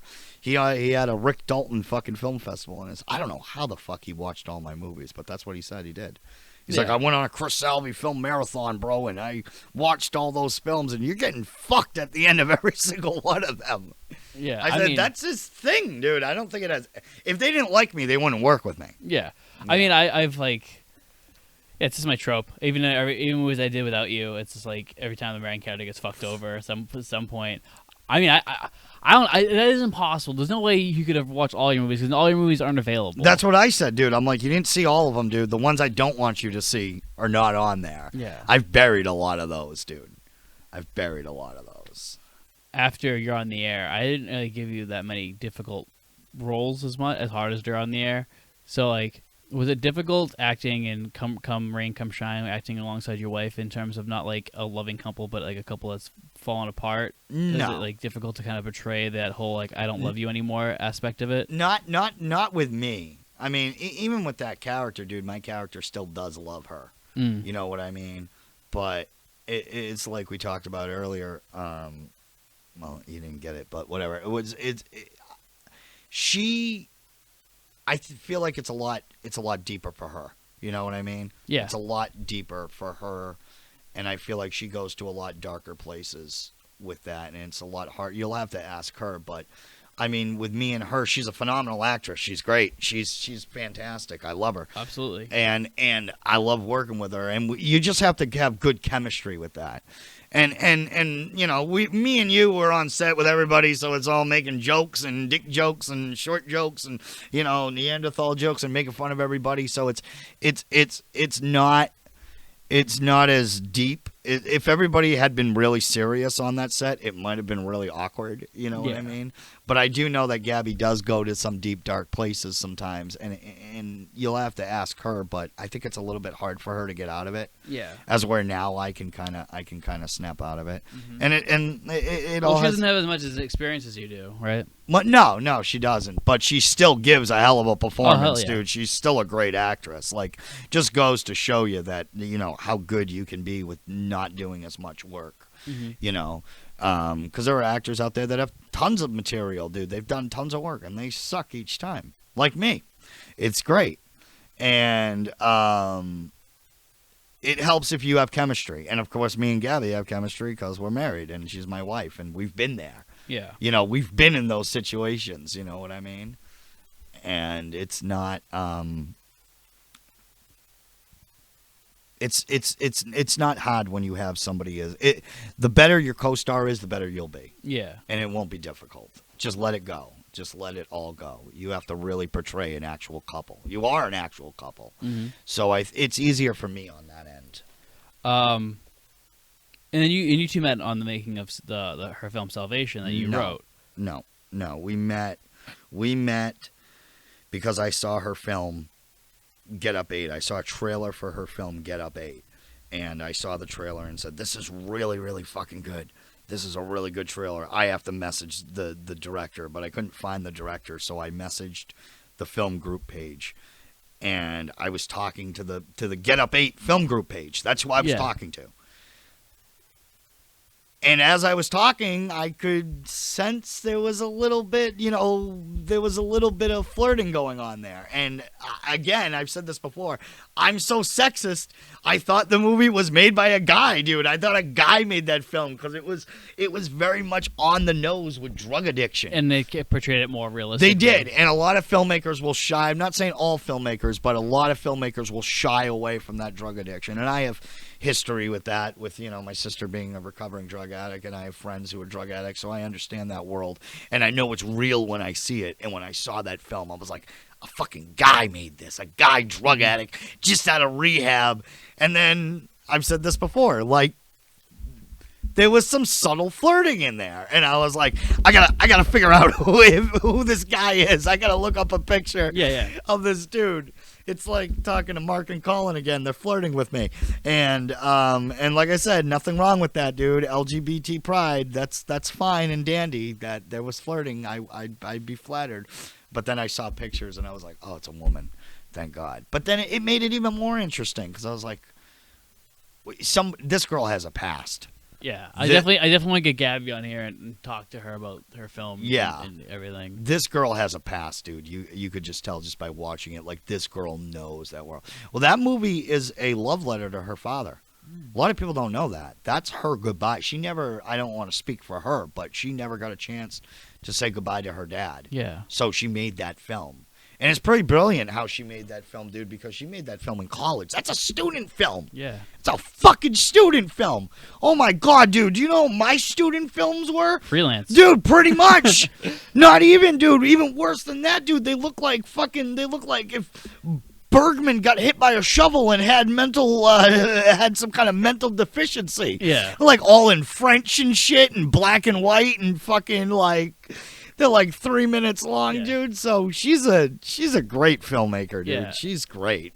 And then she was looking for another short to do, right? And you gave her Fink. That's when I did Fink. Yeah. And Fink was the story about a gangster in witness protection who gets hunted down by one of his old crewmates. Mm-hmm. And I came up with that story because I read something in the newspaper about, like Old Man Johnson found dead.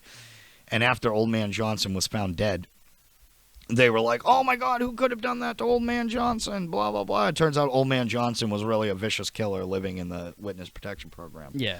So I said, that's a real interesting story. And Gabby, I think, had asked me, do you have any short film scripts that you want to make? And I gave her Fink. And then from Fink, she turned that into Salvation. Added her like a religious aspect to it. She added a lot, yeah. And you grew up as an altar boy and Catholic. I was. Yeah, in CCD, I was a Catholic, and we're somewhat religious. We're lapsed Catholics. Yeah. She's a Christian. I'm a Catholic. I grew up with the fucking, you touch yourself, you're going to hell. You divorce, you're going to hell. You know what I mean? My parents weren't strict Catholic, but again, my neighborhood was a mixture of like, Italian, Irish, Puerto Rican. It was a melting pot, but a lot of it was like Roman Catholic neighborhood and stuff like that. There was a Catholic church right where we filmed The End of the Loner. Mm-hmm. That's where I went. That's St. Francis. That's my neighborhood church. Yeah. And so was Lady of Our Lake. Lady of Our Lake was our neighborhood church. So, yeah, she added a lot of religious aspects. And I try to throw them into my films, but I always end up missing. Yeah, you try to throw them in your films, and I look at you, I'm like, Salvi, don't film me more religious pictures. No, don't show me, don't paint any more religious pictures, please. Yeah. Yeah. And one church is going one way, and one church is going the other way. And the priest is like, what do you want from me? Yeah. My latest film, New Year's, though. So is New Year's already filmed, or is it? Yeah, it's done. It's done. It's wrapped. It's done. And that'll be it for a while, at least directing wise. Okay. I'm not doing anything directing wise. Well, we'll talk about directing in a minute, but I just want to get a couple more comments on certain roles. Okay. First one I actually want to talk about is let's get the Nihilst Media shit out of the way. Okay. Because I want to talk about Jeremy Aruta's Strawberry Lane after, but was it very difficult? What's the difference of like? Because like my shits, I know that when me and you work together, we have like an unspoken there's thing where I cast you because I know that you can do this part, and we very little. Because you're stupid and you think that I'm a good actor. Joke's on you. Yeah. No, because I write for you, and I write for you in terms of just like, oh, I know that Salvi could play a character-esque like this, so like I can just like let you improv a lot, and I can let you have a lot more freedom. But I know that Colin's a lot different as a director. Yeah. On Man with the Third Eye, and as I was producing that one, so I was running around. I wasn't really paying attention to what you were doing. You didn't get a chance to see my dick. No, I just I know that was one hell of a production. Yeah, I know. That was a disaster. Not the film, but like the I don't know. I haven't seen the film yet. I haven't seen it. From what I've seen and what it looks pretty damn good. Does it? But it's just the only thing that Colin did an amazing job. The thing that I'm referring to is Rhode Island and how I feel like me and you are never gonna step foot in Rhode Island ever again. We're not setting foot in blue, dude. We're not stepping foot. And that was our second film there. Together. I know, dude, and we gotta cut ties with it, bro. We just gotta let it go, dude. We just gotta let that building die, dude. Let that commune. Yeah. That fucking piece of shit. We did You're on the Air there, which was like a fucking wild, fucked up party to get and a lot of fucked up shit happened to make that a lot of things that screwed up. Tell the truth though. Colin was yo, I need a shitty apartment. Blue. No, he didn't look anywhere else. That's not true at all. Actually, look anywhere else. Colin really did not want to use blue. He wanted to use another place because he thought he was one, either get a shitty apartment. Two, Dana he said he wanted to use my room at first. Interesting. He said that. I don't know if he was joking or what. And I was like, yeah, that reminds me of the audition process too for Sherry. Dana has other studio space that he was thinking about building a couple walls around. Yeah. But then Dana was like, "No, dude, we have to do blue. We have to do blue." And then he showed us where we were gonna do it. And Colin was convinced, and I was convinced that we should do blue because it was literally. So Colin's super oh, actually this is perfect because it has the exact measurements and has all this stuff. I'm like, dude, piece of shit over there and a piece of shit living there. And then I was like, dude, there's a fucking door here that leads to this creepy room that we're not gonna shoot. We have to shoot here. Yeah. that was my entire. Oh my god. That was my entire view of it. Oh my god. Yeah, that was a real mess. Yeah, but was the role of Magpie very difficult for you? Because I know it was it's kind of out of your something that it's like you're playing a shaman almost. Yeah, I took it as the character has actually been alive for thousands of years, even though Colin was like, okay, that's not the case, but all right. And I was like, yeah, bro, he's been alive for thousands and thousands of years. So to me, that was the interesting aspect of it, and that's what I really liked, and it was so out there and it was so different and it had some really good dialogue that I liked, and then when he cast Sherry, I was like definitely in because I love Sherry. She's great. She's great to work with, and we're comfortable with each other and everything. Because I think if you worked with an actress that was somewhat new, you'd be like, Yeah. you wouldn't really know, But Sherry's just a giving actress, and she's very, very open. So it was good to work with her like that. So I don't think it was that. It wasn't that. The setting was just the setting sucked. The setting was the bitch of it.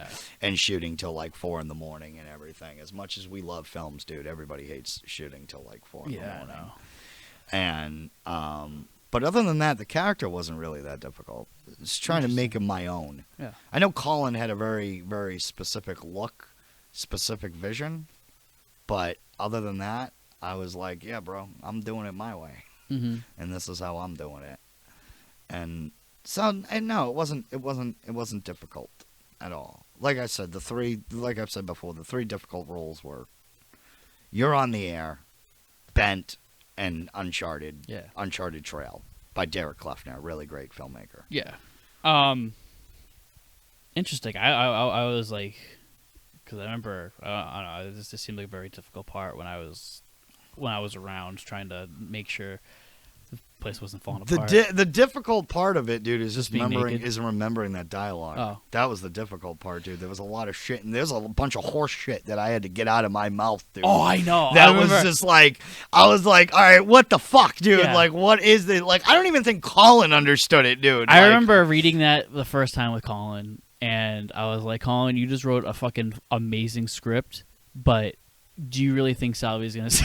Yeah, like is gonna say this shit? Like, and he was just like, no, he'll do it, and then you did, and I was like, oh, fucking A. Yeah, but I was like, dude, I was remember like there was like one where I was like, what the fuck are you talking about? Yeah, I don't even think he knew, dude. Like, I like, which I would, if that's the case, I like, because like I like the whole idea that Magpie is like someone who takes like religious and like spiritual things and then bastardizes them. Yeah. And there's another director who kind of does similar shit to like what Man with the Third Eye is, a guy named James Ristus, who I've worked with before.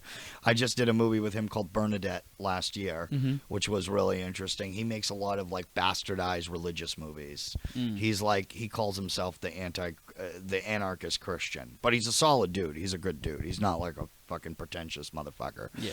Good guy, solid dude. I make a lot of films like him. So doing a lot of James's films and then coming on to do Colin's film is kind of similar. It's kind of similar material, so I'm like familiar with it. But I loved working on it. It was a great thing. It was very different. I really liked it. I don't care much about the nudity aspect of it. There's certain people I'll do it for. I won't do it for like a stranger. Yeah. It's hard. It's hard to do that, to just fucking like literally let it all hang out. It was funny. I was gonna have you do another nude on Come Rain Come Shine, but then I would have done it. Colin was like, "No, Salvi's ass is mine." I was like, "Fair enough. Fair enough." I'm just gonna wipe the next time he asks me to make a film, dude. I'm just gonna leave a bunch of shit stains right in the corner of my ass and everything. But no, that's not. It wasn't all that difficult. Yeah. So I remember you telling me before that you felt like you weren't that good in For Hire. Why do you think you weren't that good in For Hire? There's just some things about it, dude, that I look at and I go, that's not good. It's most of my work, dude. Literally everybody including myself, who sees For Hire, you're always pointed out as like the highlight. It's either you're the highlight or Bill is the highlight. Those are you two are the brothers of the scene stealers. Of the scene stealers. Yeah, I don't know. I don't know, dude. I look at it and I just fucking go, I could have done that better. I could have said that better. It's mostly what I say. There's a certain rhythm to my dialogue that sometimes will show up in films that I don't like. I pronounce movies weird. Like, I remember I did a film one time where I said, so low. It sounds like you're saying I'm so low, like I'm so, like I'm blue. I'm feeling down. But I was saying, like, so low as in alone. I was like, I'm so low. Yeah. And like, I see a little bit of that in For Hire. I see there's some stuff in For Hire that I like, but there's some stuff that I do that I don't like. and Deja Vuers. I love Deja Vuers. Chris Esper is a fantastic filmmaker. He is. Highly encourage people to work with him. But there is some shit that I see in there that I'm like, I could have said that better.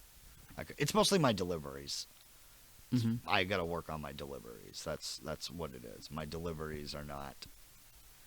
I wish they could be better.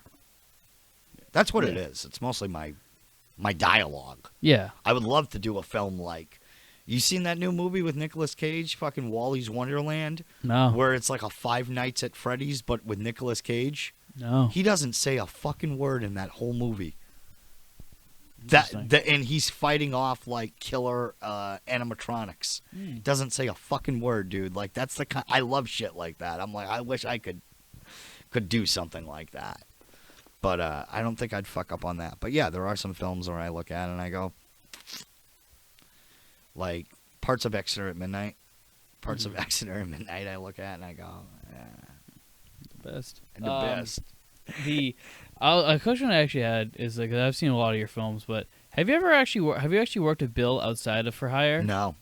That is so shocking. No, I haven't. I need to rectify that. I only know one story about Bill and me, and it was relayed to me by somebody else.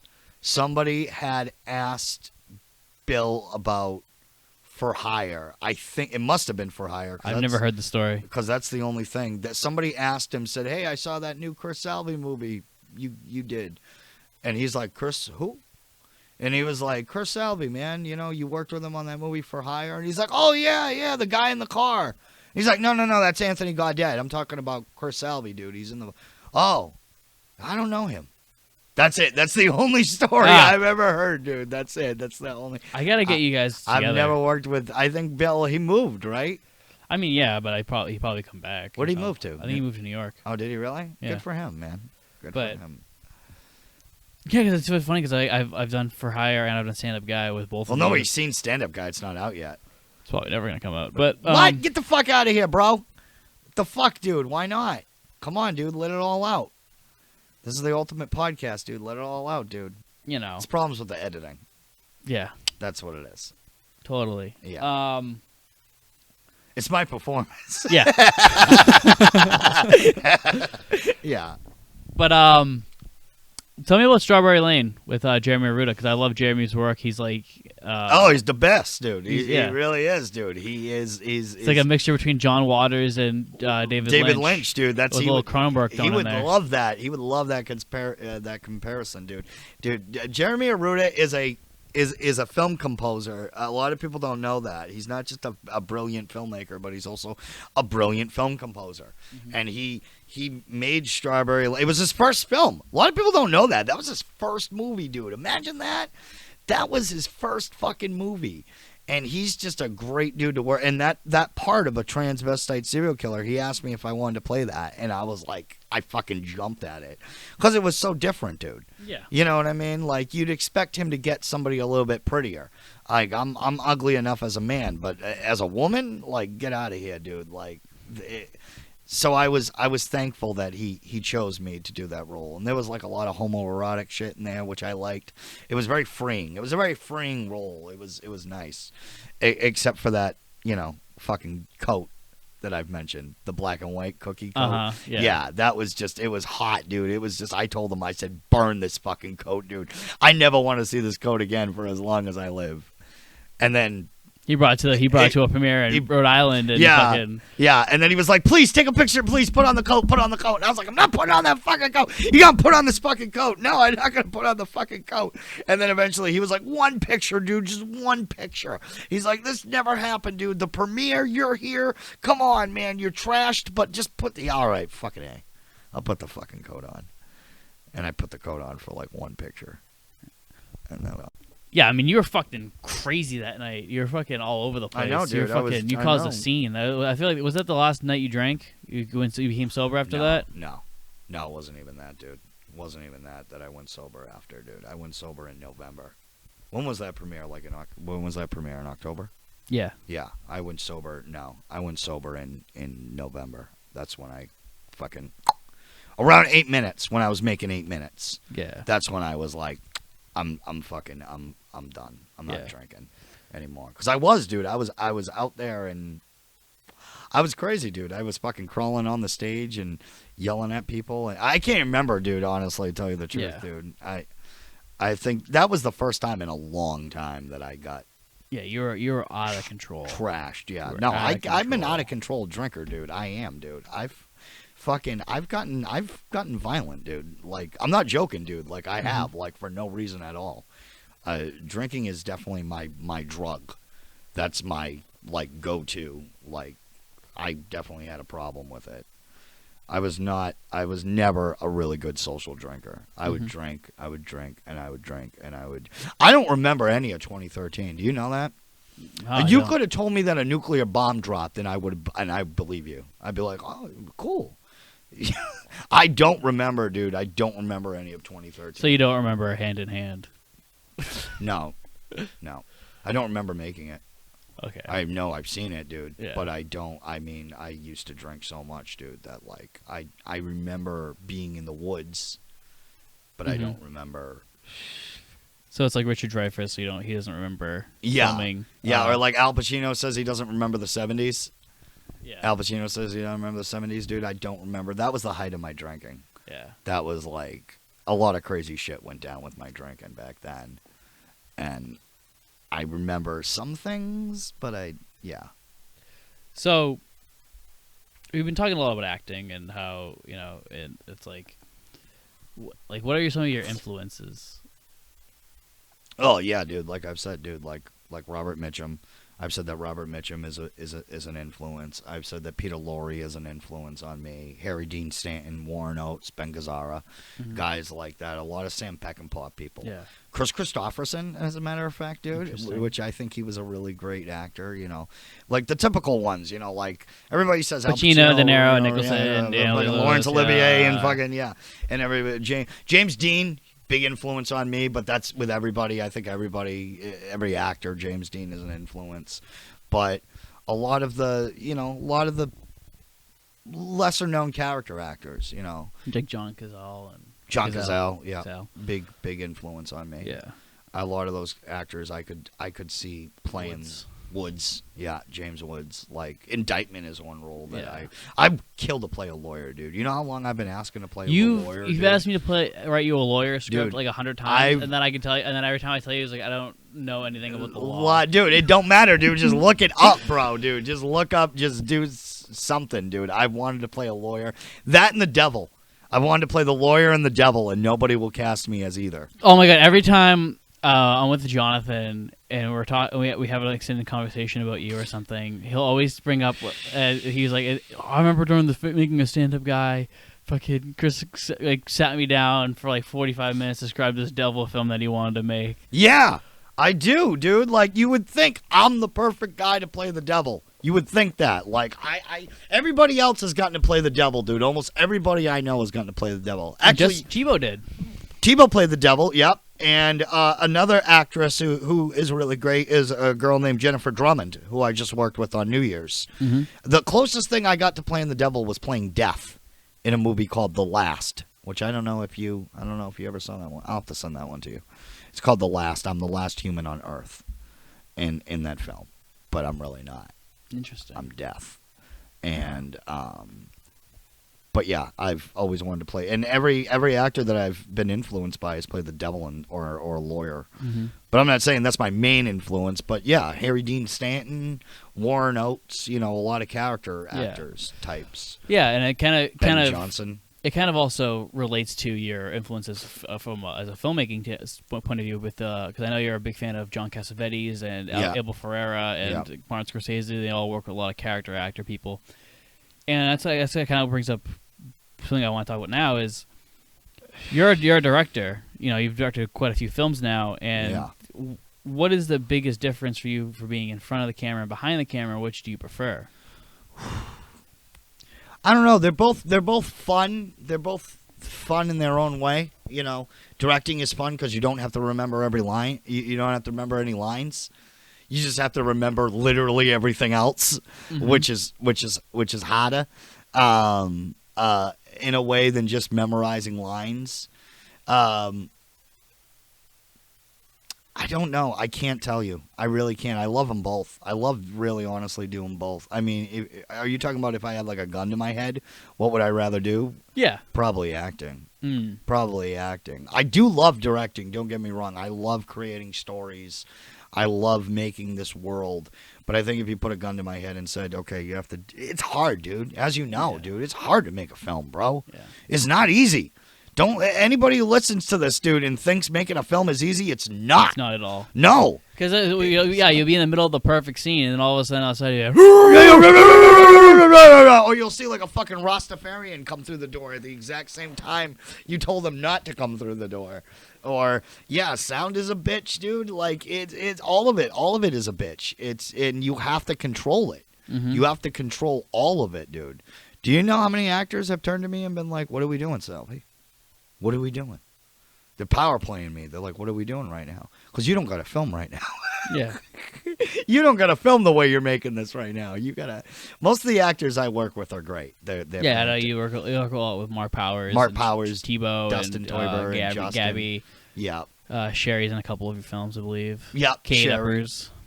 Yeah, Kate Eppers.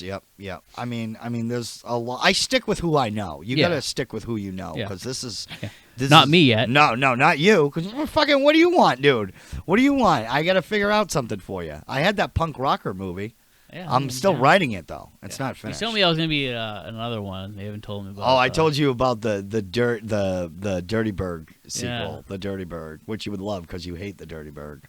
But this one is. I'm not sure if I'm allowed to talk about it yet, but there is plans for a Philly Sambito, a third one.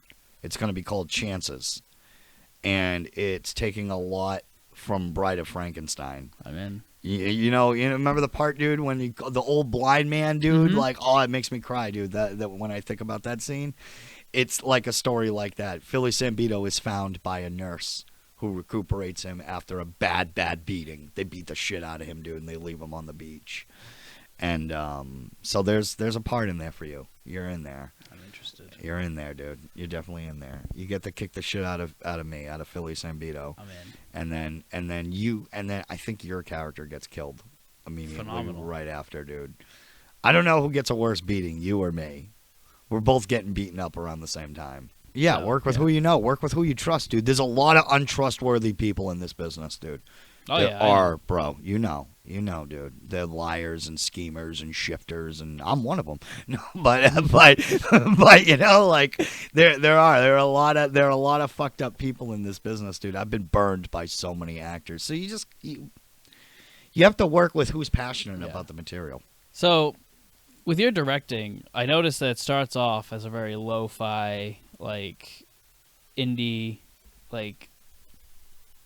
Type shit. Low budget. Not very color graded type stuff. Yeah. Where it's like, you know, like The Loner is like a rough punk gangster movie. Yeah, it's a very gritty. It's almost like a documentary filmed like docudrama. Yeah, very Cassavetes. Yeah, Cassavetes was very much an influence when making that film. But I feel like that was like one of the end of an era is The Loner, because I feel like after that you've kind of moved more towards a more cinematic. There are some. It all depends on the story you're trying to tell. Yeah. When I saw The Loner in my head, it originally started off as a documentary. It was going to be a documentary about them following this hitman and shit, but then I turned it into like an actual film. Yeah. And that is kind of like, well, that movie gets more cinematic as it goes on. It starts off kind of gritty and the street level with the gangsters, and then once you start getting into the heart of the movie, it becomes more cinematic. Yeah. Yeah. But I feel like The Cleaner was like a complete 180 from you, because I remember like I was like, damn, we panning? Yeah, like we're panning now? Yeah, dude. Like you gotta, dude. Shit. You gotta pan, dude. You gotta. Come on, they're expecting the same thing again, dude. You gotta fuck them over, dude. You gotta twist them. Yeah, like, do we have dramatic lighting? Yeah, dude. We had lighting and everything on that set, dude. We had everything, like. And the soundtrack is fucking phenomenal. Yeah, the soundtrack is good, dude. Can't do a movie like that. I mean, Cleaner is probably my most cinematic movie looking film. Yeah. I mean, it takes place in the 70s, dude. So you can't. Most people would hear that and go, I'm going to make a gritty fucking movie. I'm going to make a really grounded, gritty movie. But I didn't want to do that. I wanted to show off the style of the 70s. The cars, the dress, the way the gangsters dressed back then, you know. And I noticed the definite Irishman reference in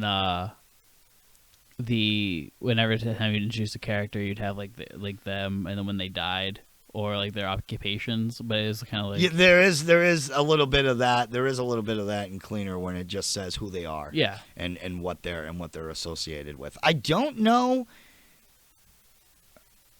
I mean, I'm not saying that it didn't come from Irishman, but I don't know if I wrote that prior to Irishman.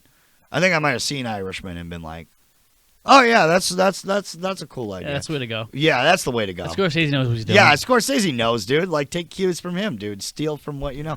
But there are other directors that have done that similar. Yeah. They've done the title card and everything and shit and stuff like that. Yeah. I thought it was just appropriate. Yeah. No, it worked. That's like my I think your best work as a film. Yeah. It's definitely The Cleaner. It's Cleaner. It's my favorite now, but I think it's your best. Yeah. And it's funny too because that film started off as a whatever movie. I didn't make that. That's where the best ones. I know, dude. The best ones are like fucking whatever, bro. We'll fucking we'll do this. I wrote that movie specifically for Gabby. Gabby was gonna get cast in a movie and she wasn't sure if she could act or not. So she said, can you write something, just something small? And I said, okay, yeah, I got a couple of ideas. And then, like usual, I blew it up, dude. I just fucking was like, yeah, it takes place in the 70s. And how the fuck are we going to do that? Oh, fuck, I fucked myself here.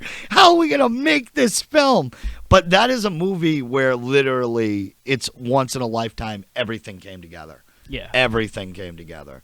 Like the cars, the people who we got for the cars are the same people who own the bar that we used. Never. Amazing. Will never happen again. And it was a solid cast. It was a good cast of characters. It was a love story. It was my chance to tell a love story in the world of crime. Organized crime. Yeah, of organized crime. So my favorite film of yours, though, is 1059. Yeah. That's the one So we need to talk in depth about that because you haven't given any specifics yet. So I'm anxious to hear what you think of the film. So for your the main thing I want to talk about here is your performance because very bold choice. Yeah. Very bold. Yeah. It shouldn't work, but it does. It does. But there's also elements of that film that are clashing tonally.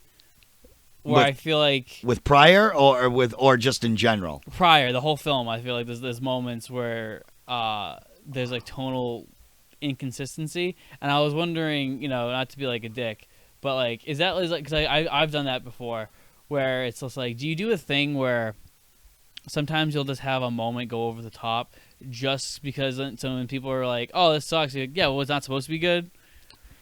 You talking about in the performance or the film itself? The film itself. You'd have to give an example because I kind of know where you're going. Well, because like Justin and Mark Powers are in two different movies. Oh, okay, all right. That's where you're going with it. The film feels like two different. Yeah, like I feel like Mark and Justin are in two different movies, and you and Mark are in two different movies. Yeah, that's kind of that. Honestly, to tell you the truth, dude, that's kind of the point. That's the point? That's kind of the point of the film, dude, was that. And Mark Powers said that as well. He wrote it, and I can't remember. Oh, he wrote that? No. Did I say he wrote it? I thought, he read it.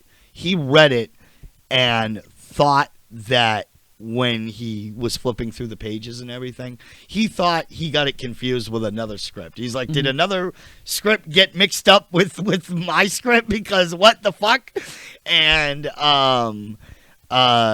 that's kind of, honestly, it was the idea of two films, two genres mixing in between, but not in the way that you would think. It's almost like if we went from a romantic comedy to like a monster movie. Yeah. You know what I mean? Like, what is it? From Dusk Till Dawn does that really well. Yeah, it's just because it's like like that part where it's like Justin's just like, what do you got? You got like a clap? COVID? Yeah. Like, And then he does the invasion. Yeah, of and the then body like snake. Mark Powers just playing it so fucking straight. I'm like, is Salvi doing this on purpose, or is this like a thing that Tebow is improving? And then you show up like Joey Maxwell, this Charles, and I was like, all right, No, There he is. all intentional, dude. All intentional. Originally, I didn't want to do that part. I wrote that part for either Dustin or another great actor named Paul Noonan. And Paul Noonan read it. Paul would've been good. And Paul was like, I'm not fucking doing this, dude. I'm not saying these lines, dude. I am not. I've already done something like this. I'm not doing this again. I'm glad you chose to do it because I love it. Everybody encouraged. I in the back of my head, I was like, all right, if nobody else does this, I'll do it, and I'll do it my way. Yeah.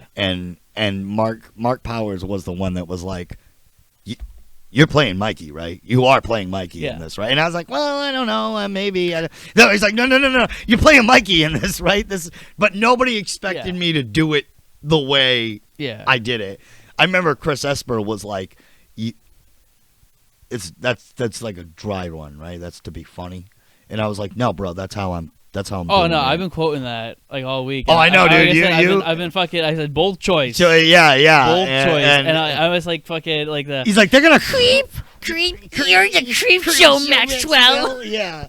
And a lot of other people's favorite lines are "nice car." You know the one line where he's like, $5,000. But Joey Maxwell. I know your price, Joe Maxwell. Yeah. And amazing, very bold choice though. I was just like, a couple of people. That's something I love about you as an actor and as a creative person is that you're not afraid to be bold in terms of like. I know that other actors, the most like independent actors around here, where they had the they were told to do that, they would say no because they're like, no, I'm a respectable actor. I'm Daniel Day-Lewis. You know? Yeah. Well, even Daniel Day-Lewis, dude, has kind of gone over the top, dude. Like My Left Foot, you know what I mean? There's some parts in that where it's like, you can tell that's Daniel Day-Lewis just hamming it up. Yeah. You know what I mean? There's even a little bit of it in A Room with a View. Yeah, a little bit. Yeah. And a movie like that. Well, you've gone on record. At least you've told me that is your favorite movie of mine now. As you're directing, not as an actor. No. But as a director. As a director, that's my. Yeah. That's your. Well, just because it's bizarre. I take that as the highest compliment because I've shown that film to a couple of people, and one person told me, he said, "Bro, I thought this movie was going somewhere, and it turns out it went everywhere." Yeah, it's so bizarre. It feels like I just remember I watched it and I was like, no, that didn't fucking happen. And I watched it again. Yeah. And then I remember I watched like another film that you did that I won't talk about, but like I remember watching it and just be like the entire time I'm watching this other movie, I'm like, no. It's like, no, it's not the same person. It's not the same people. It was even like, no, that doesn't happen. That didn't fucking happen. There was no way that I saw Kris Salvi dressed up as a fucking Colonel Sanders looking motherfucker. Yeah. Fucking going, $5,000 for Joe Maxwell. There was no fucking way I just saw that. And then and then I watched it 3 times in a row. And I was like, this is fucked up. This is amazing. I love it. It's how do you like the soundtrack in that? Phenomenal. You like the where's your obsession with doo-wop come from? Oh, that comes from my childhood, dude. Yeah? That's all I heard, dude. My father was a musician. Mm-hmm. That's all I played. 50s, 60s, 70s. I think my cutoff is probably 1999 in terms of music. Modern day, I don't really know too much about modern day music, but in my neighborhood too, that's a lot of people kept their windows open back in the day. I mean, you like Corner Soul. I do like Corner Soul, dude. They're pretty good. They're all right. Corner Store's pretty good, man. I do like them. Yeah, I'm gonna get one of them on here someday. They remind me a little bit of Pink Floyd. A tiny bit, just a little bit. I'm not saying they're good as Pink Floyd, but they remind me a little bit. I don't really see the Pink Floyd. I see more. I see more of like a Bowie Prince thing. I see the Prince thing. I don't know about the Bowie, but I definitely see the Prince. I see a little bit of that. But there is music that I do. I like Supertramp. I'm a big Supertramp nut. I mean, Tom Waits, obviously. But I mean, there's a lot of songs that I grew up on that were like 50s music, 50s, late 40s, early 60s, late 60s. That's where we kind of started our real first bond. Was over doo-wop. I love our doo-wop like music. Phil Spector, dude. Like I try to throw as much of his music in there as possible. I've only able to really do it with Cleaner. But I'm hoping to do it again in the future if I when I go back and possibly direct another film. But that movie 1059, the music is a big part of it. Yeah. Especially with the part with Justin and hey, remember this and the baby. That's actually, you might be the first person to comment on my performance. No, somebody else told me they're gonna crucify you for this. Just they will. Dude. But those people, they're gonna kill you, dude. They're gonna fucking. I don't know what you're doing, and we don't ever give a reason as to why Mikey is the way he is. He just is, dude. He just exists. Mm-hmm. A lot of people were confused by the beginning, the quote at the beginning, the nature, the foolishness of man is, thinking that nature is in his control. Yeah. A lot of people were confused by that. And that's something that I'm just not going to give away, why it's there. All right. I want to ask about it then. But you can ask me anything else about that movie, because that's been on a lot of the people that I've shown it to are like, I don't know where you're going with your films. Yeah. I don't know what direction you're headed in, bro, but... Yeah. This is like all of them, all in one. Yeah, I just think the music is a very good choice. I feel like me and you have both of this thing is like that's like my thing is I want to be like a master of the needle drop. Yeah, the needle drop. Yeah, like that's always like that's like how I always I write with music in mind. That's how I do. That's why you're on the air was so difficult, because I was like, this is a movie with there's music. no fucking music in here, dude. And he's a DJ, and you'd think there would be music, but there's not. No, 1059 is probably my most music-centered movie. There's music in almost every single frame of that film. Every single scene, there's a piece of music playing. And a lot of it is like For Your Precious Love by Jerry Butler's in there. Bring It On Home by the Animals cover of the Sam Cooke song. And there's a lot of obscure doo-wop in there. Like, fucking, there's one, Valencia, whatever the fuck it's called. But yeah, I knew there was going to be music in almost every frame of that film.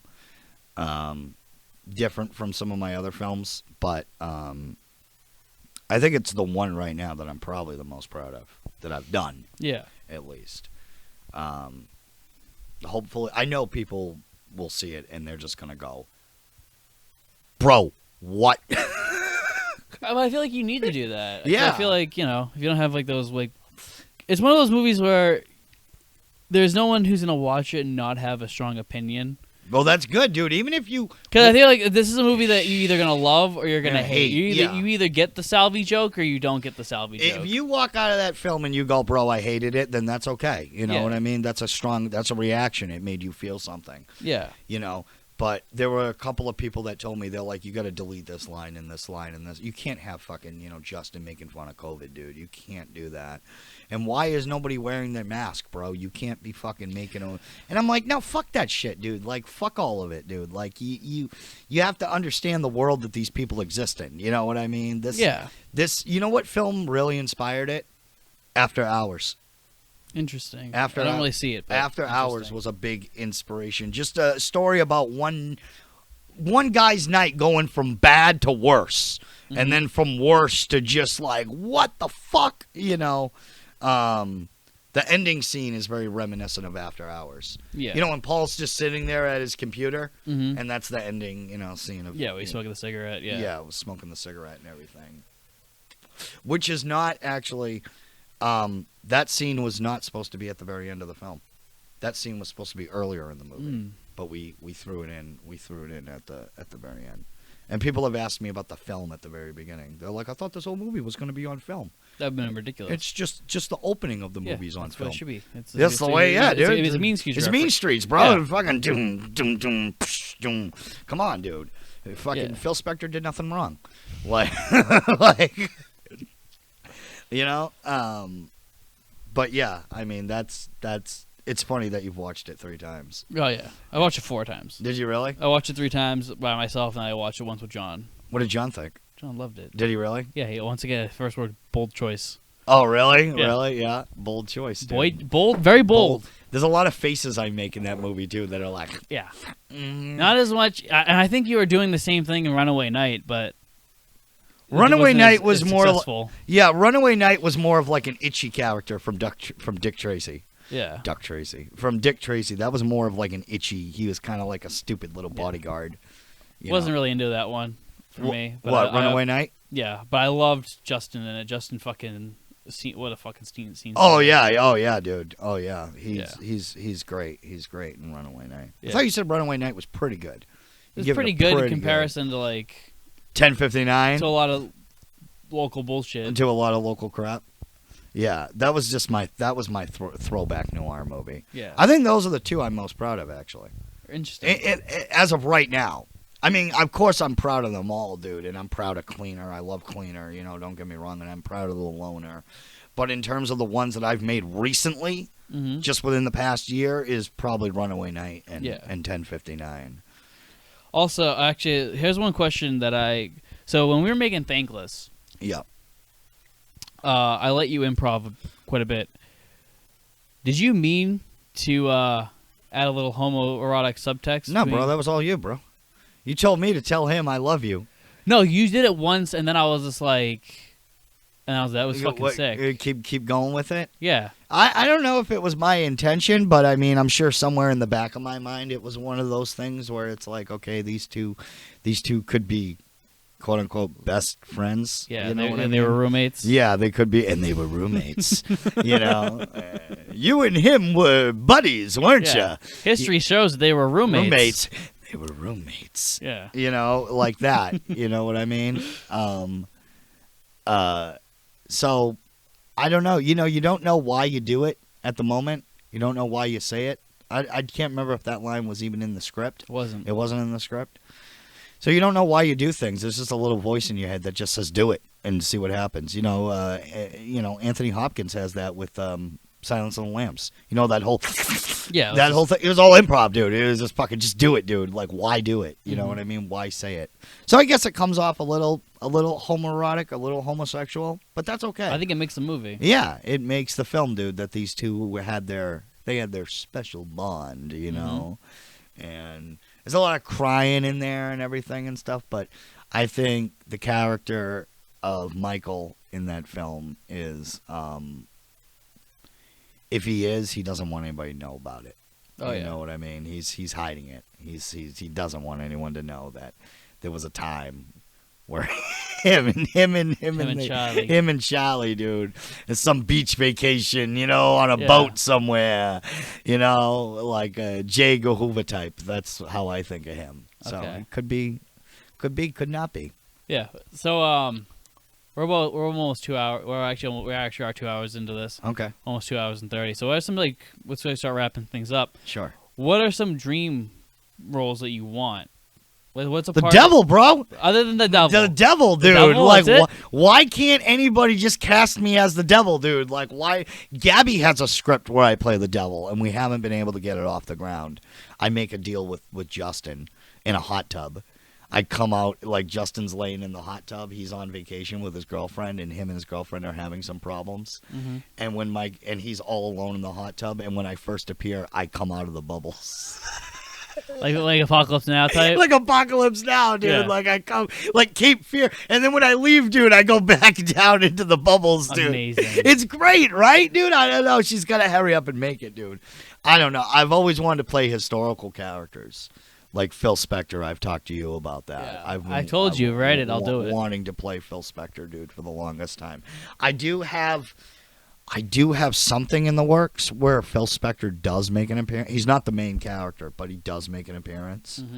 And if I ever get that film off the ground, I would definitely play Phil Spector. But like Dillinger, John Dillinger. I've always wanted to play John Dillinger. He was on the shorter side a little bit. Yeah.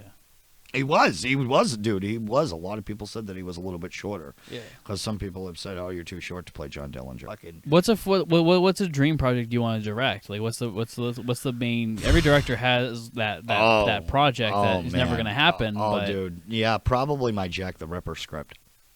I wrote a Jack the Ripper script that I know I'll never be able to make, at least not around here. It would need some money. Yeah. I wrote a script about Jack the Ripper, and it's kind of like a JFK-esque type of story. It flashes back. It goes from like the present to 1888 to the Autumn of Terror. Mm-hmm. That's a script that I've always wanted to get made. I know it'll never happen. Another film that I wanted to get made is a film called RPM, on the record, revolutions per minute. And it's a one-location movie about a record producer who holds a fundraiser so that he can get a shit ton of money because he's in debt to the mob. And his whole plan is to take all this money at the end and pay off the mobsters and shit. And that's a film that I wrote with Mark Powers in mind. And it's every single musician you can think of is in. Frank Sinatra's in there, and Chris Christopherson, and Bob Dylan, and Tom Waits is in there, and all these realistic mob figures. So that's those are two scripts that I know. RPM might get made. It's more realistic than Jack the Ripper. What the fuck am I gonna do for Jack the Ripper, dude? I can't make New England 1880 London. So, yeah, there's a lot of them, dude. There's ideas in my head where I'm like, oh, fuck, I got $5 in my pocket, Yeah. I think more like John Cassavetes, dude. You know what I mean? I remember one time I was directing Mark Powers on a film, and I was like, yeah, and then your character goes, 30 miles away, dude, to see this other person. And he's like, 30 miles away or across the street, bro? And I'm like, oh, across the street. Yeah. It's like we're not really traveling. Cassavetes said one time, he told Peter Falk, he said, we're going to France to film this. And Peter Falk is like, France is going to be expensive, John. You know that, right? And John's like, no. That France over there. And he pointed to a corner of the room. He's like, that's France. And he's like, oh, okay. That's the kind of shit that I think of, dude. Yeah. I'm like, yeah, dude, they're going to New York. New York is right over there. Yeah. We're not really going to New York. But, yeah, I don't know, dude. I'm sure you've got a ton of stories, too. Totally, yeah. Yeah. But, yeah, the Jack the Ripper one, I would love to direct. I'd love to tell that story. Have you written it? I've written it, yeah. It's Send it to me. It's I'll written, read it's it. done. You're right. If you want to read the whatever the fuck it is now, 458 pages. Is it really? It's long. Oh, you're dude. You just read. I'm gonna read it. This is from hell. What? No, dude. It's better, dude. It's better, dude. For Hell is a good movie, dude, but it's a stupid fucking take on Jack the Ripper. Dude. Oh, I'm talking about the book. Oh, the book? Oh, the comic book? Yeah, the Alan Moore book. Yeah, I like the book, dude, but again, that's kind of a dumb take on Jack the Ripper, that it was a conspiracy. I don't believe it was a conspiracy, at least my research. Jack the Ripper was spotted a total of 12 times. Do you know that? Do you know that Jack the Ripper actually came to the police station and actually gave a full-blown police report, and they just let him go? They just let him go. And there's so many people that have, went to the police and was like, yo, bro, how you doing? I'm Jack the Ripper. And they're like, yeah, okay, yeah, whatever. But there was one guy who actually did turn himself in and said, look, bro, these are my knives, dude. Yeah. I've done it, dude. I am Jack the Ripper, Yeah. bro. And they're like, no, bro, go away. They wanted to close that case as quick as possible. So that's, yeah, it's a long script, bro. You'll never be able to get through it. I've been writing it for 5 years. Jesus Christ. Yeah, it's been one of my passion projects where I'm like, I would love to make this, but I know I'm not going to be able to. All right. Well, we're almost at 3 hours here. Oh, so damn. Let's dude. wrap this shit up. This is going on the dude. I don't know if people will get past the first minute of this. Oh, I don't think so. No. This is just for me. This is just for you? Do you have any closing things? You have thoughts or? Fucking, I don't know, dude. Fucking reality is for people who can't face drugs. Is that your final statement? I guess so, dude. I guess so. I don't know. All right. What about well, you? You got a final statement? I don't. I never have a final This has been statement. fun? This has This has been been great. Let's do it again, dude. I'll be a recurring guest, dude. Sure. Let's do it again. Next time I make a fucked up movie. Fuck yeah. All right. All right. Well, I love you, brother. All right. Thank you for coming on the I show. love you, brother.